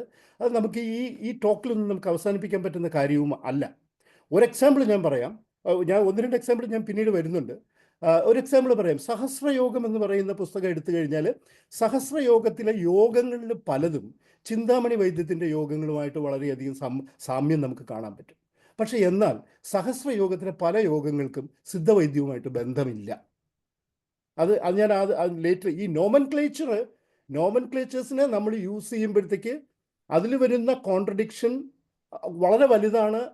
ഈ ഒരു മെഡിക്കൽ ട്രഡീഷനെ പറ്റി സംസാരിക്കുമ്പോൾ, ഹീലിംഗ് ട്രഡീഷനെ പറ്റി സംസാരിക്കുമ്പോൾ, അത് ഞാൻ I will come to this in a later stage. പിന്നെ ഒന്ന് രണ്ട് സംശയങ്ങൾ എനിക്ക് തോന്നിയിട്ടുള്ളതെന്ന് പറഞ്ഞു കഴിഞ്ഞാൽ, ഇപ്പോൾ ഇതിനകത്ത് ഒരു ഡൈക്കോട്ടമി വർക്ക് ചെയ്യുന്നുണ്ട്. അതിൻ്റെ ഒരു പ്രധാന കാരണം എന്ന് പറഞ്ഞാൽ സെൻറ്റർ പെരിഫറി എന്നുള്ളൊരു മെത്തഡോളജി നമ്മൾ എപ്പോഴും ഉപയോഗിക്കുന്നോ അപ്പോഴീ ഡിവൈഡ് വന്നേ പറ്റുള്ളൂ. ഇതൊരു മെത്തഡോളജിക്കൽ ഫ്ലോ ആണ്. അത് പോസ്റ്റ് സ്ട്രക്ചറലിസത്തിൽ അല്ല, ഈ പോസ്റ്റ് കൊളോണിയലിസത്തിനും ഉള്ള ഒരു ലിമിറ്റേഷനാണത്. The moment you place the central periphery method, you are completely creating a dichotomy. അപ്പോൾ ഇതിനകത്ത് സെൻട്രൽ വരുന്നത് എന്താണ്? വൈദ്യമാണ്, സംസ്കൃതമാണ്. അപ്പോൾ അതിനെ നാച്ചുറലി നമ്മൾ റിലേറ്റ് ചെയ്യാൻ പറ്റുന്നത് എന്താണ്? അത് ബ്രാഹ്മണ്യവുമായിട്ടും ആര്യ സിദ്ധാന്തങ്ങളുമായിട്ടും ബ്രാഹ്മണ്യവുമായിട്ടാണ് നമുക്കത് പിന്നെ താരതമ്യപ്പെടുത്താൻ പറ്റുന്നത്. അപ്പോൾ ബാക്കിയെല്ലാം പെരിഫറിയിൽ നിൽക്കുകയും ചെയ്യും. പക്ഷെ എനിക്കൊരു സംശയം എപ്പോഴെങ്കിലും തോന്നിയിട്ടുള്ളത് എന്താണെന്ന് വെച്ച് കഴിഞ്ഞാൽ, കേരളത്തിൽ എപ്പോഴെങ്കിലും ഈ ബ്രാഹ്മണ കുടുംബത്തിൻ്റെ അല്ലെങ്കിൽ ബ്രാഹ്മണരുടെ ഒരു തൊഴിലായിരുന്നോ വൈദ്യം എന്നുള്ളതാണ്. പക്ഷെ എനിക്ക് നോക്കിയിട്ട് കാണാൻ പറ്റുന്നില്ല. കാരണം അഷ്ടവൈദ്യന്മാരുടെ ചരിത്രം എടുത്താൽ തന്നെ അതിൽ ഒരൊറ്റ കുടുംബം മാത്രമേ ബ്രാഹ്മണരായിട്ടുള്ളൂ. അത് വൈദ്യമഠമാണ്. അതിന് കാരണമുണ്ട്. അത് എന്താണ് അതും ജാതി വ്യവസ്ഥയുമായിട്ട് ബന്ധപ്പെട്ടിട്ടാണ്. അവിടെയാണ് ഈ ഓഥറുടെ ആ ഒരു ഇൻസൈറ്റിന് വളരെ ഒരു സ്റ്റെബിലിറ്റി വരുന്നത്. ആ ഫൗണ്ടേഷൻ വളരെ കറക്റ്റാണ്. വൈദ്യമഠം ഉണ്ടാവുന്നത് എങ്ങനെയാണ്? അഗ്നിഹോത്രിയെ തൊട്ട് ചികിത്സിക്കാൻ ഒരു ബ്രാഹ്മണ കുടുംബം വൈദ്യനായേ പറ്റുള്ളൂ. അതുകൊണ്ട് വൈദ്യമഠം പിന്നെ വൈദ്യം ചെയ്യുന്നു എന്നുള്ളതാണ്. പക്ഷെ ബാക്കി എല്ലാവരും ഒരു സവർണ ജാതിയാണ് എന്നുള്ള ആർഗ്യുമെന്റ് സമ്മതിക്കുമ്പോഴും അത് ഒരു ബ്രാഹ്മണരുടെ കേരളത്തിലെ വൈദ്യം ബ്രാഹ്മണരുടെ ഒരു കുലത്തൊഴിലായിരുന്നു എന്ന കാര്യത്തിൽ എനിക്ക് വളരെയധികം സംശയമുണ്ട്. പിന്നെ ഏതൊരു സമൂഹത്തിലും നമുക്ക് കേരളം മാത്രമല്ല മറ്റു സമൂഹങ്ങളിൽ നോക്കിക്കഴിഞ്ഞാലും വൈദ്യം എന്ന് പറയുന്നത് ഏറ്റവും പ്രാചീനമായിട്ടുള്ള ഒരു സമൂഹത്തിൻ്റെ, ഏതൊരു സമൂഹത്തിൻ്റെയും എൻ്റയർ സിവിലൈസേഷൻ നമ്മൾ നോക്കുമ്പോൾ കാണുന്ന ഒരു കാര്യം, ഏറ്റവും പ്രാഥമികമായിട്ടുള്ള ഒരു കാര്യമാണ് വൈദ്യം. രോഗത്തിന് ചികിത്സിക്കുക, ശരീരത്തിന് സൂക്ഷിക്കുക എന്നുള്ള കാര്യം ഏതൊരു സമൂഹത്തിൻ്റെയും ഒരു അടിസ്ഥാനപരമായിട്ടുള്ള ചിന്തയാണ്. അതുകൊണ്ട് തന്നെ ഏതൊരു സമൂഹത്തിലും അത് വരുന്നത് ഏറ്റവും പ്രാചീനമായിട്ടുള്ള ജനസമൂഹങ്ങളുമായിട്ട് ബന്ധപ്പെട്ടിട്ട്. ഒരുപക്ഷെ കേരളത്തിലും അങ്ങനെ നോക്കുമ്പോൾ ഈ ആദിവാസി സമൂഹങ്ങളുടെയോ ഇല്ലെങ്കിൽ കേരളത്തിലെ പ്രാക്തന സമൂഹങ്ങളിലോ നിന്നായിരിക്കും ശരിക്കും ആദികന്തം ഈ വൈദ്യത്തിൻ്റെ ആദ്യ രൂപങ്ങൾ ഉണ്ടായിട്ടുള്ളത്. പക്ഷെ ഞാൻ നേരത്തെ പറഞ്ഞ തരത്തിൽ ഇതിൻ്റെ ട്രാവൽ ചെയ്യുന്ന ഒരു രീതിയുണ്ട്. പ്രാക്ടീസ് ട്രാവൽ ചെയ്യുന്ന രീതിയെ നമുക്ക് ഡോക്യുമെൻ്റ് ചെയ്യാൻ പറ്റില്ല എന്നുള്ളതാണ് നമ്മുടെ ഏറ്റവും വലിയ പ്രശ്നം. അപ്പോൾ അതെനിക്ക് തോന്നിയിട്ടുള്ളൊരു കാര്യമാണ്. പിന്നെ രണ്ടാമത് ഒരു ചെറിയൊരു പ്രോബ്ലമായിട്ട് എനിക്ക് തോന്നിയിട്ടുള്ളത്, നാട്ടുവൈദ്യം ഒരു പ്രാക്ടീസ് ബേസ്ഡ് മാത്രമാണെന്ന് പിന്നെ ഇതിൻ്റെ ഗ്രന്ഥകർത്താവ് വാദിക്കുന്നില്ല എന്ന് ഞാൻ വിശ്വസിക്കുന്നു. പക്ഷെ അങ്ങനെ വാദിക്കുകയാണെന്നുണ്ടെങ്കിൽ അത് വലിയ ഒരു മിസ്റ്റേക്കായിട്ട് നമുക്ക് മാറും. അത് മതമില്ലാത്ത ജാതിയില്ലാത്ത ഒരു വൈദ്യ സമ്പ്രദായം കേരളത്തിൽ ഉണ്ടായിരുന്നു.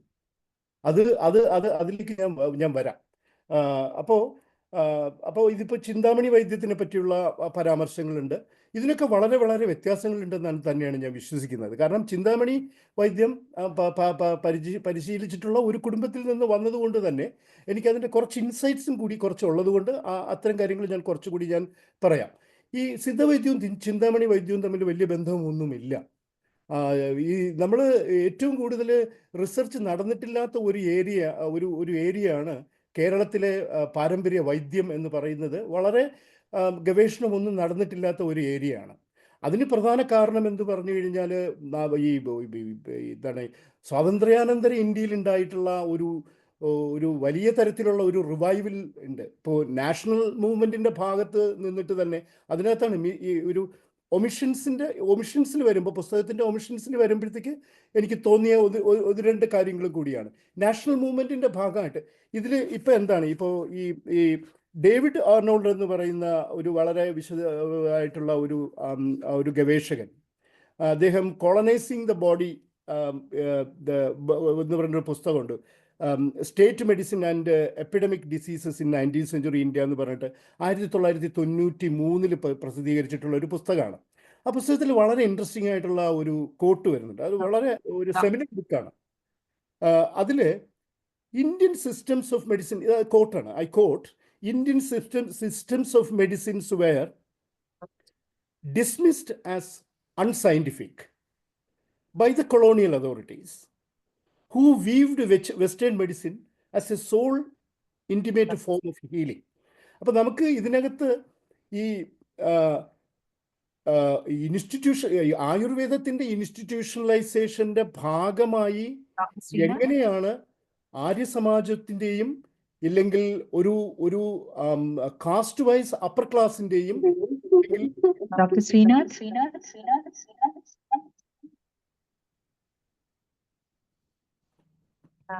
I think we need to come back to it again later after Dr. Apatna speaks. Is that all right?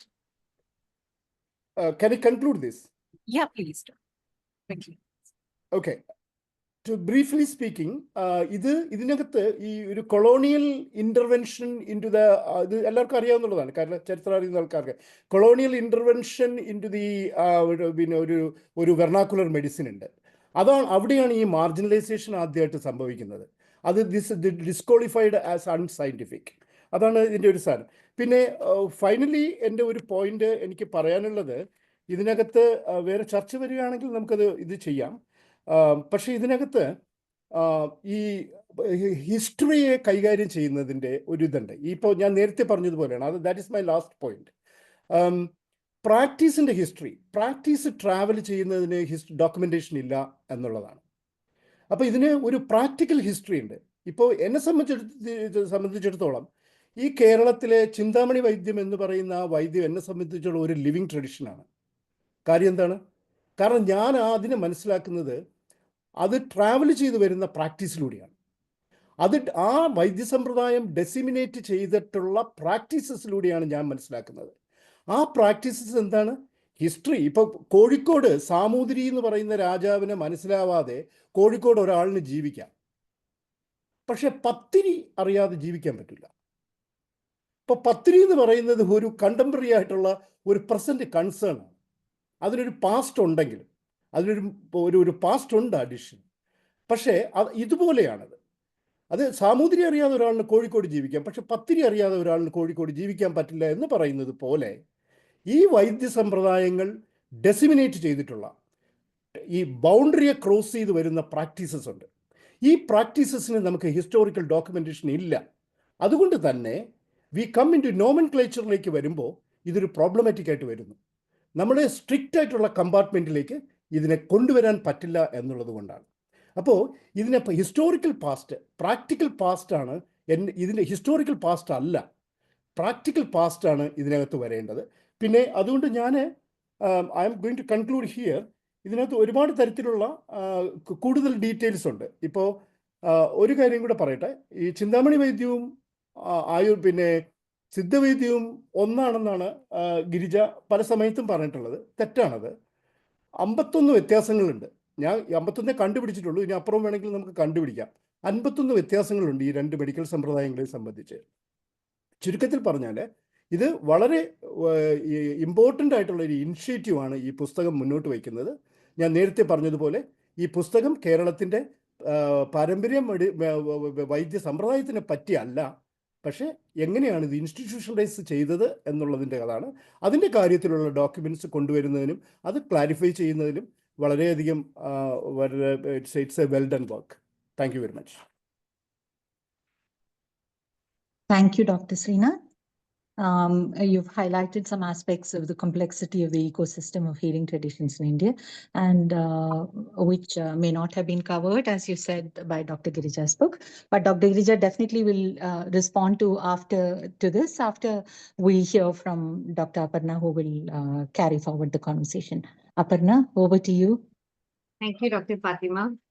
Indeed, it's a pleasure for me to sort of respond to such an interesting work, which I have had the pleasure to read as a PhD thesis also when Girija had just written it.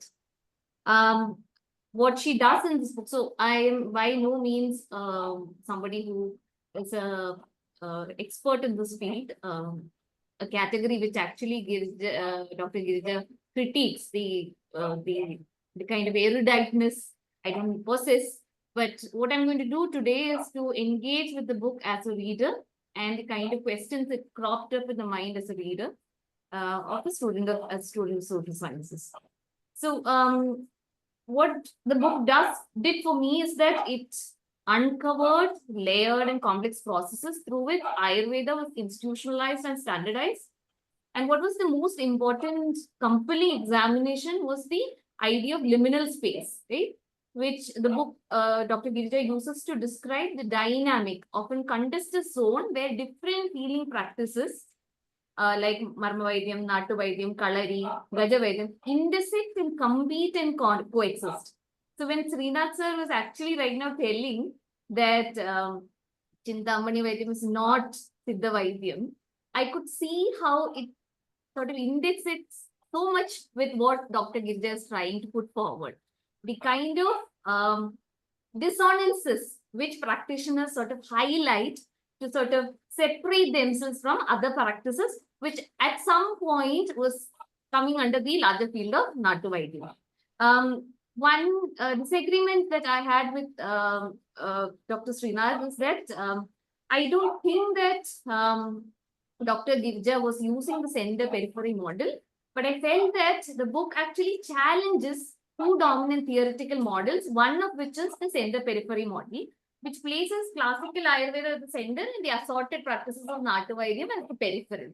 And she also critiques the vertical flow of knowledge where learning and reform are imagined as trickling down from the classical to the local, rather than acknowledging the reciprocal and the horizontal knowledge flows, which actually happened in the formulation of classical Ayurveda. So the book's key takeaway for me that, the taken for granted category of Ayurveda, with certain view uncritically linked to an unbroken Vedic past or a Brahminical past, she is revealing how this category was historically constructed through a certain kind of canonization, which erased regional specificities, also other kinds of vernacular contributions, and also embodied practices, mainly focusing on Kalari and Vishavaidya. So, quoting her, she says that what makes this very difficult is the diversity of indigenous practices, which resists the homogenization. And she says that what was so interesting for me is that she writes that a horizontal imagination is not the alternative. Where she's saying that instead of imagining a binary relationship, or say that there is a reverse flow of knowledge from the poor, lower caste, non-literate communities to the other, she is arguing that she's addressing the liminal spaces where there is unremitting dialogue. And what Srinath sir was doing here, I feel, is an addition to that unremitting kind of dialogue, where interactions among the norms of interaction between practitioners are constantly contextual. And such an interesting space, this liminal space, because where sharing and dialogue have not always been smooth. Okay. So Girija actually points out that there were techniques where there is a withholding of medicinal compounds, not sharing the complete list of ingredients used, secret scripts, techniques of language that were used to document knowledge in medicine. For me, as a student of international relations, the secrecy with knowledge was something that you keep hearing within the within discussions on intellectual property rights as well, right? The idea of the public domain. And when the print culture is sort of asking the lower caste practitioners to open up, to sort of share their knowledge, to consolidate this larger understanding of Ayurveda, I felt that this was also a kind of post sharing, which was but in the sense, even when I'm using post, I'm not trying to take away the agency. I'm trying to say that the use of secrets meant that there was some kind of agency which was practiced by the Vaidyas coming from low caste backgrounds as well, right? So what she sort of calls as survival strategies and productive self-formation. My one thing that came to my mind was that usually when we talk about secrets within the idea of traditional, it also has a connotation of sacred, right? So I want to ask Dr. Girija, is that were there any kind of an idea of sacred which was also holding back these practitioners from sharing unremittingly, because is this knowledge theirs to share in the first place, right? Very interesting engagement with authority, authenticity, and popularity has also been put forward, where you say that, when vernacular text could be easily understood by people, where a dissemination of knowledge is easily made, there's a differentiation between scholastic and popular, which is happening, but which also sort of shows the power dynamics embedded in knowledge production, right? Where, there is also a fluid boundary between formal and informal expertise. The example of Amna Paramba Maheshwaran Nambudiri has been quoted, where, formally not, formal credentials are not there, but regularly consulted in other fields. So, how does authority kind of formulate in places which are not really sort of under the aegis of the state, also in certain sense. I also really like the tussle with tradition and culture, a tag which is associated with Ayurveda, which you have engaged with, where you do say that it is an opposition to modern Western knowledges, the new kind of scientific consciousness. So there is a conversation with new kind of scientific consciousness which is emerging. The national identity is also in play here. But you also say that it is serving as a heritage and symbolic capital of communities, castes, and regions, where by highlighting how Kalari got associated as a martial art with Kerala, and Siddha became a healing practice of Tamil Nadu. These are obviously not true, but how such overarching understanding sort of started emerging, and this is also tied to the tussle with science and rationality and the contestations within it, right? So I want to hear, sort of come to the contemporary and sort of ask, because the book does say that there is a misleading binary which is created where scientific rationality sort of acts as a boundary object, right? Bridging yet hierarchically distinguishing universal science from, say, regional culture, where Girija is saying that the local is not merely a subset of the global, but it is constituting a different kind of episteme altogether. So I want to push this and ask you if in the contemporary time where Ayurvedic practices are sort of linked to the idea of the Hindutva kind of India that we are trying to, identity of India that we are trying to project, reading along with Meera Danda's critique of contemporary Ayurvedic practices, where during the COVID pandemic, unproven Ayurvedic remedies were sort of pushed by the Ministry of Ayush, she argues that this is kind of a strategic inclusion, which is inclusivism, which is at play, where Ayurveda is presented as scientifically equivalent to modern medicine without rigorous scrutiny, often aligning with nationalist agendas which seek to promote indigenous knowledge system. Nanda also discusses the complicity of post-colonial science studies in legitimizing such practices by celebrating hybridity and challenging objective truth, which she says inadvertently supports the uncritical acceptance of alternative medicine.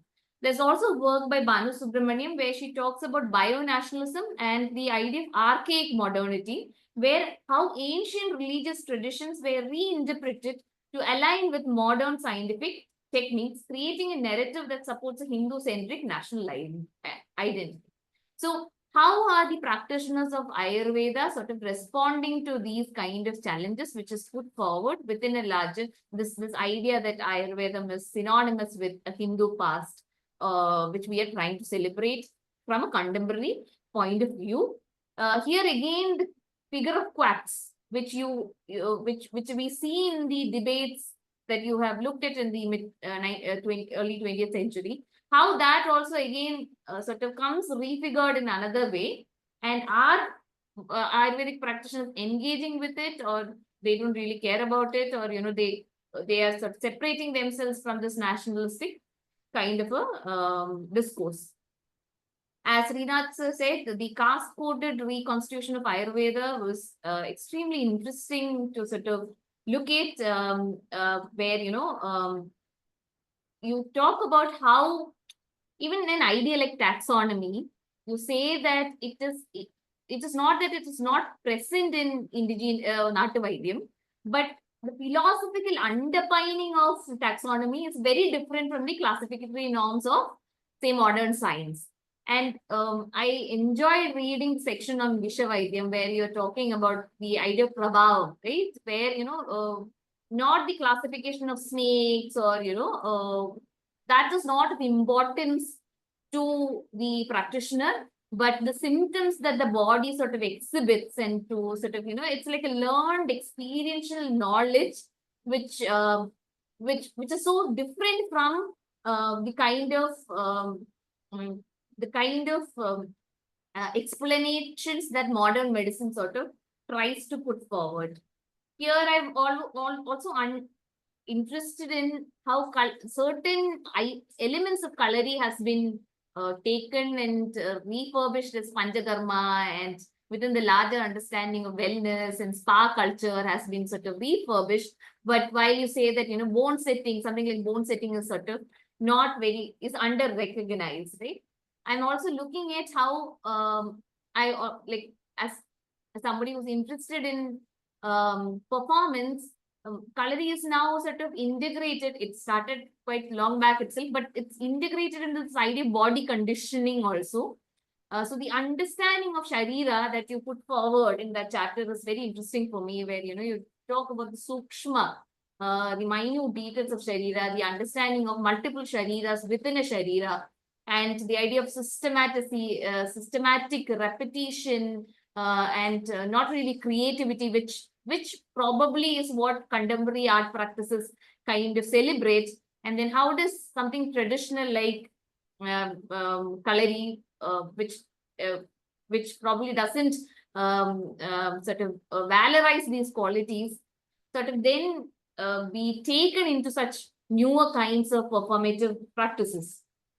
I think lastly, I will just talk I'm interested in this tension between Vidya and Vidyabhyasan that you put forward, the drawing upon community reformers, especially even Siddha practitioners like Chattambi Swamigal and Narayana Guru, and even the idea of Arivu, which is something Udayakumar says that it's coming from Narayana Guru's engagement with Siddha thought. So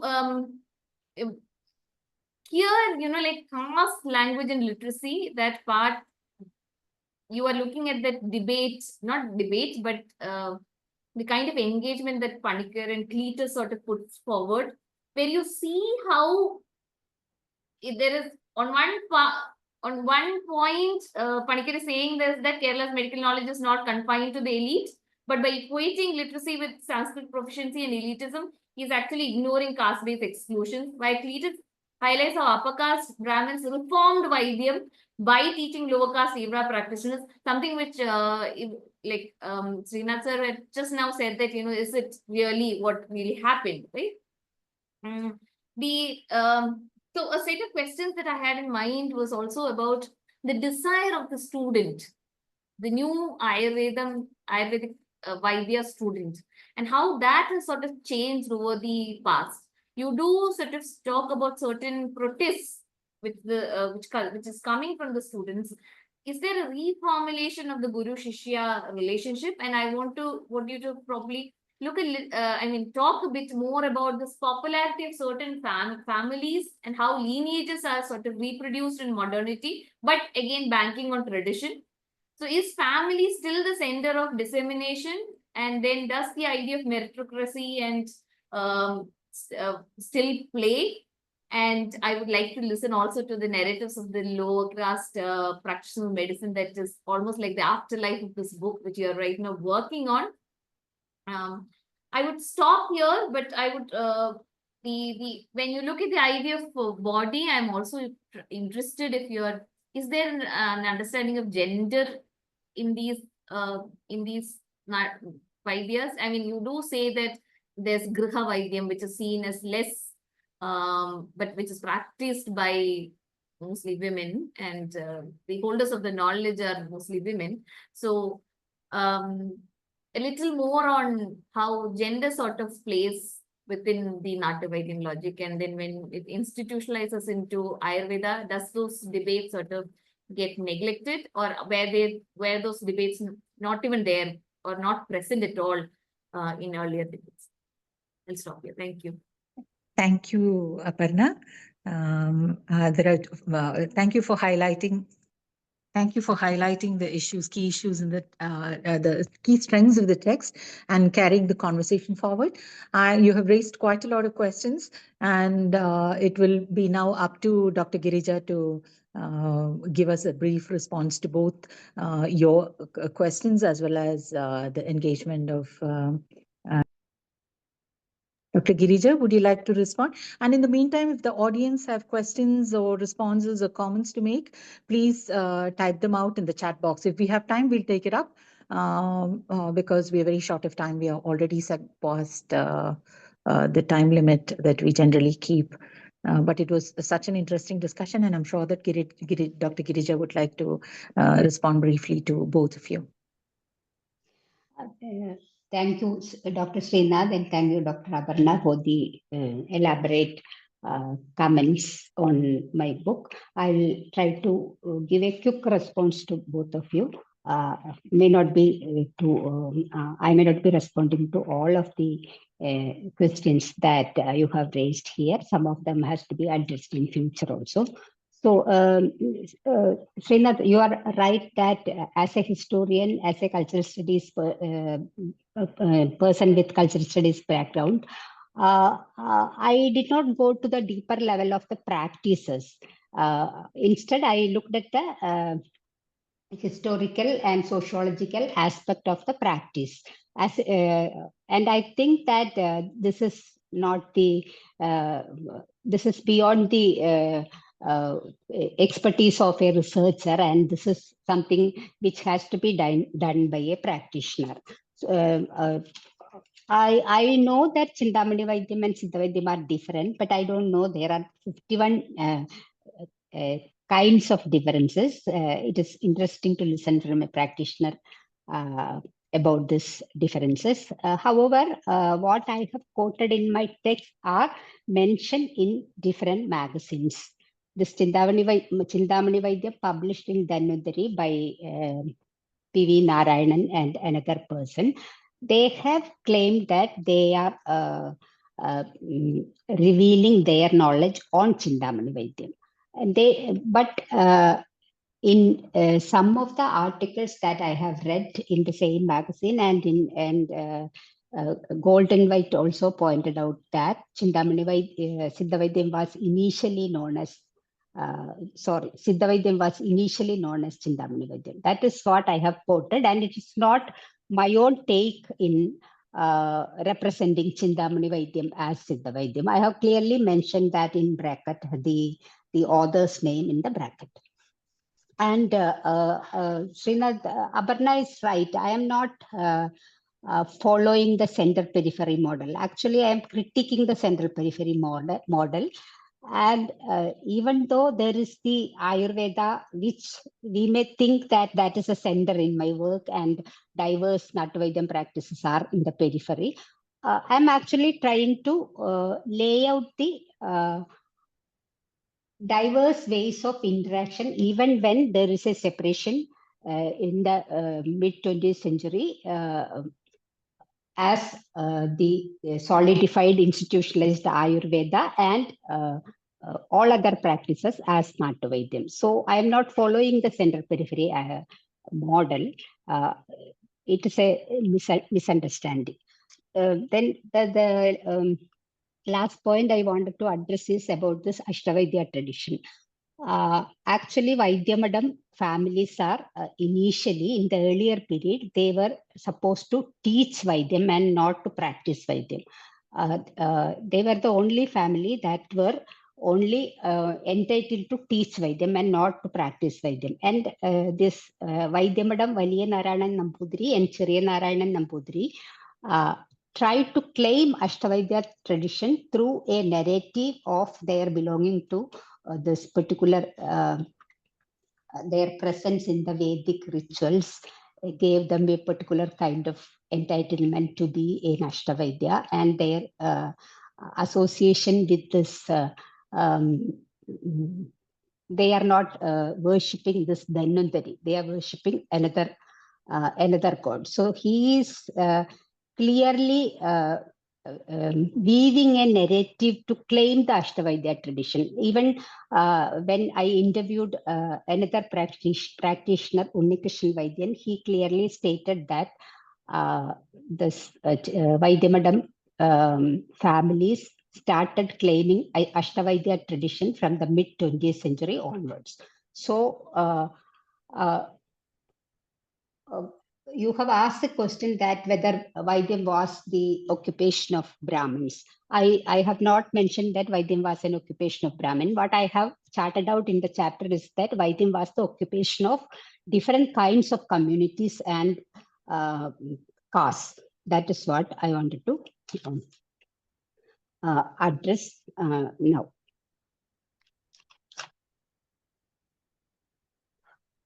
You are right that the practical part of past of the practice is essential, but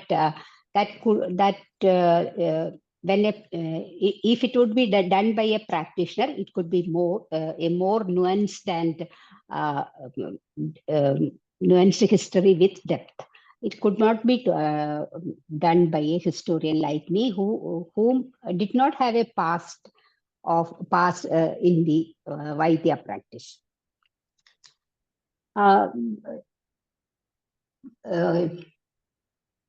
To Aparna's some of the concerns, I would like to say briefly that the sacred is kind of protection, as well as it is connected to the religiosity of the practice. Like when they use this incantation or the mantra and tantram, they have to claim that their religiosity has a sort of in quote and unquote scientific value. So it's in a way it is a protective measure, but at the same time it is related to religiosity. In the contemporary, you are right that the practitioners are since Vaidyam is associated, Vaidyam is interrelated with tradition and religiosity, it is easy to make association with the present kind of right-wing association. Apart from that, the many of the modern institutions did not give proper acknowledgement or respect to these practices. So wherever they get these kind of respect in whatever way, they will immediately associate with that things. Majority of the practitioners are associating with right-wing organizations, no doubt about it. But some of the practitioners, they are not responding through verbally, but they are responding through their practice. For instance, in Bangalore Medical College, during the COVID period, a allopathy doctor used the knowledge of his mother, an Ayurveda practitioner, to treat an acute COVID patient, and it was a successful treatment.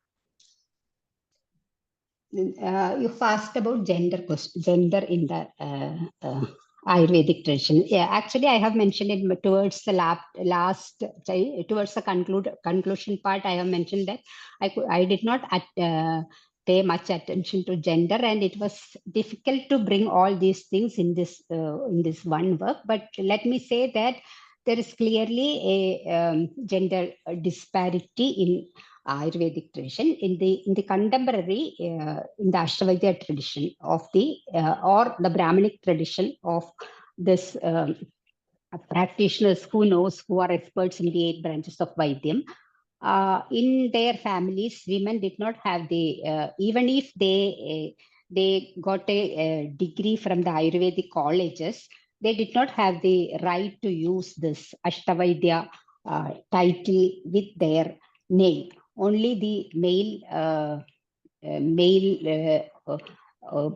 initially it was the title was entitled to only to the elderly male, but now all males in that family started using this Ashtavaidya title, but women are not meant to be used this thing. So that's just what I would like to respond now. Thank you, Dr. Girija. There are two responses in the chat box. One is by Vasudha Narayanan from University of Florida. She writes, "Thank you very much for your detailed exposition of the modern history and nuances of the schools of practice." And there is a question which I think you partly answered. Also, Dr. Srinath has also answered that. Sri Parvati asked the question, says, "Thank you for the wonderful talk, ma'am. I look at Ayurveda from the lens of religion. I would like to know your perspective on the intermingling of religion, particularly non-Hindu practitioners in Ayurveda in Kerala." With that, I think with a brief response, I think we'll have to wind up because we've already overshot the time.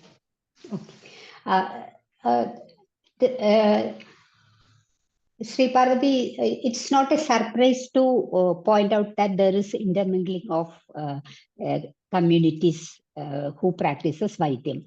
there were texts in different languages, including Arabic Malayalam, which means that practitioners were using different vernacular text to practice and across communities. There were a lot of Muslim practitioners who practice Ayurveda. And there are texts, Ashtanga Hridayam Vishavaidam is an Arabic Malayalam text, Shafa Shiva is another Arabic Malayalam text, which means that there is an intermingling of practitioners among different castes and communities. And it does not mean that Muslim communities were not allowed to practice or were not allowed to learn by them. Different kinds of learning techniques were existed in the mid-20th century. Even upper caste practitioners started teaching lower caste practitioners. Lower caste practitioners started teaching their specific practices, like the practices in which they have expertise. They started teaching a few upper caste people. And there are mixed group of practices. Apart from that, by mid-20th century onwards, there were 3 institutions. So there was enough space to learn Vaidyam among different communities and castes.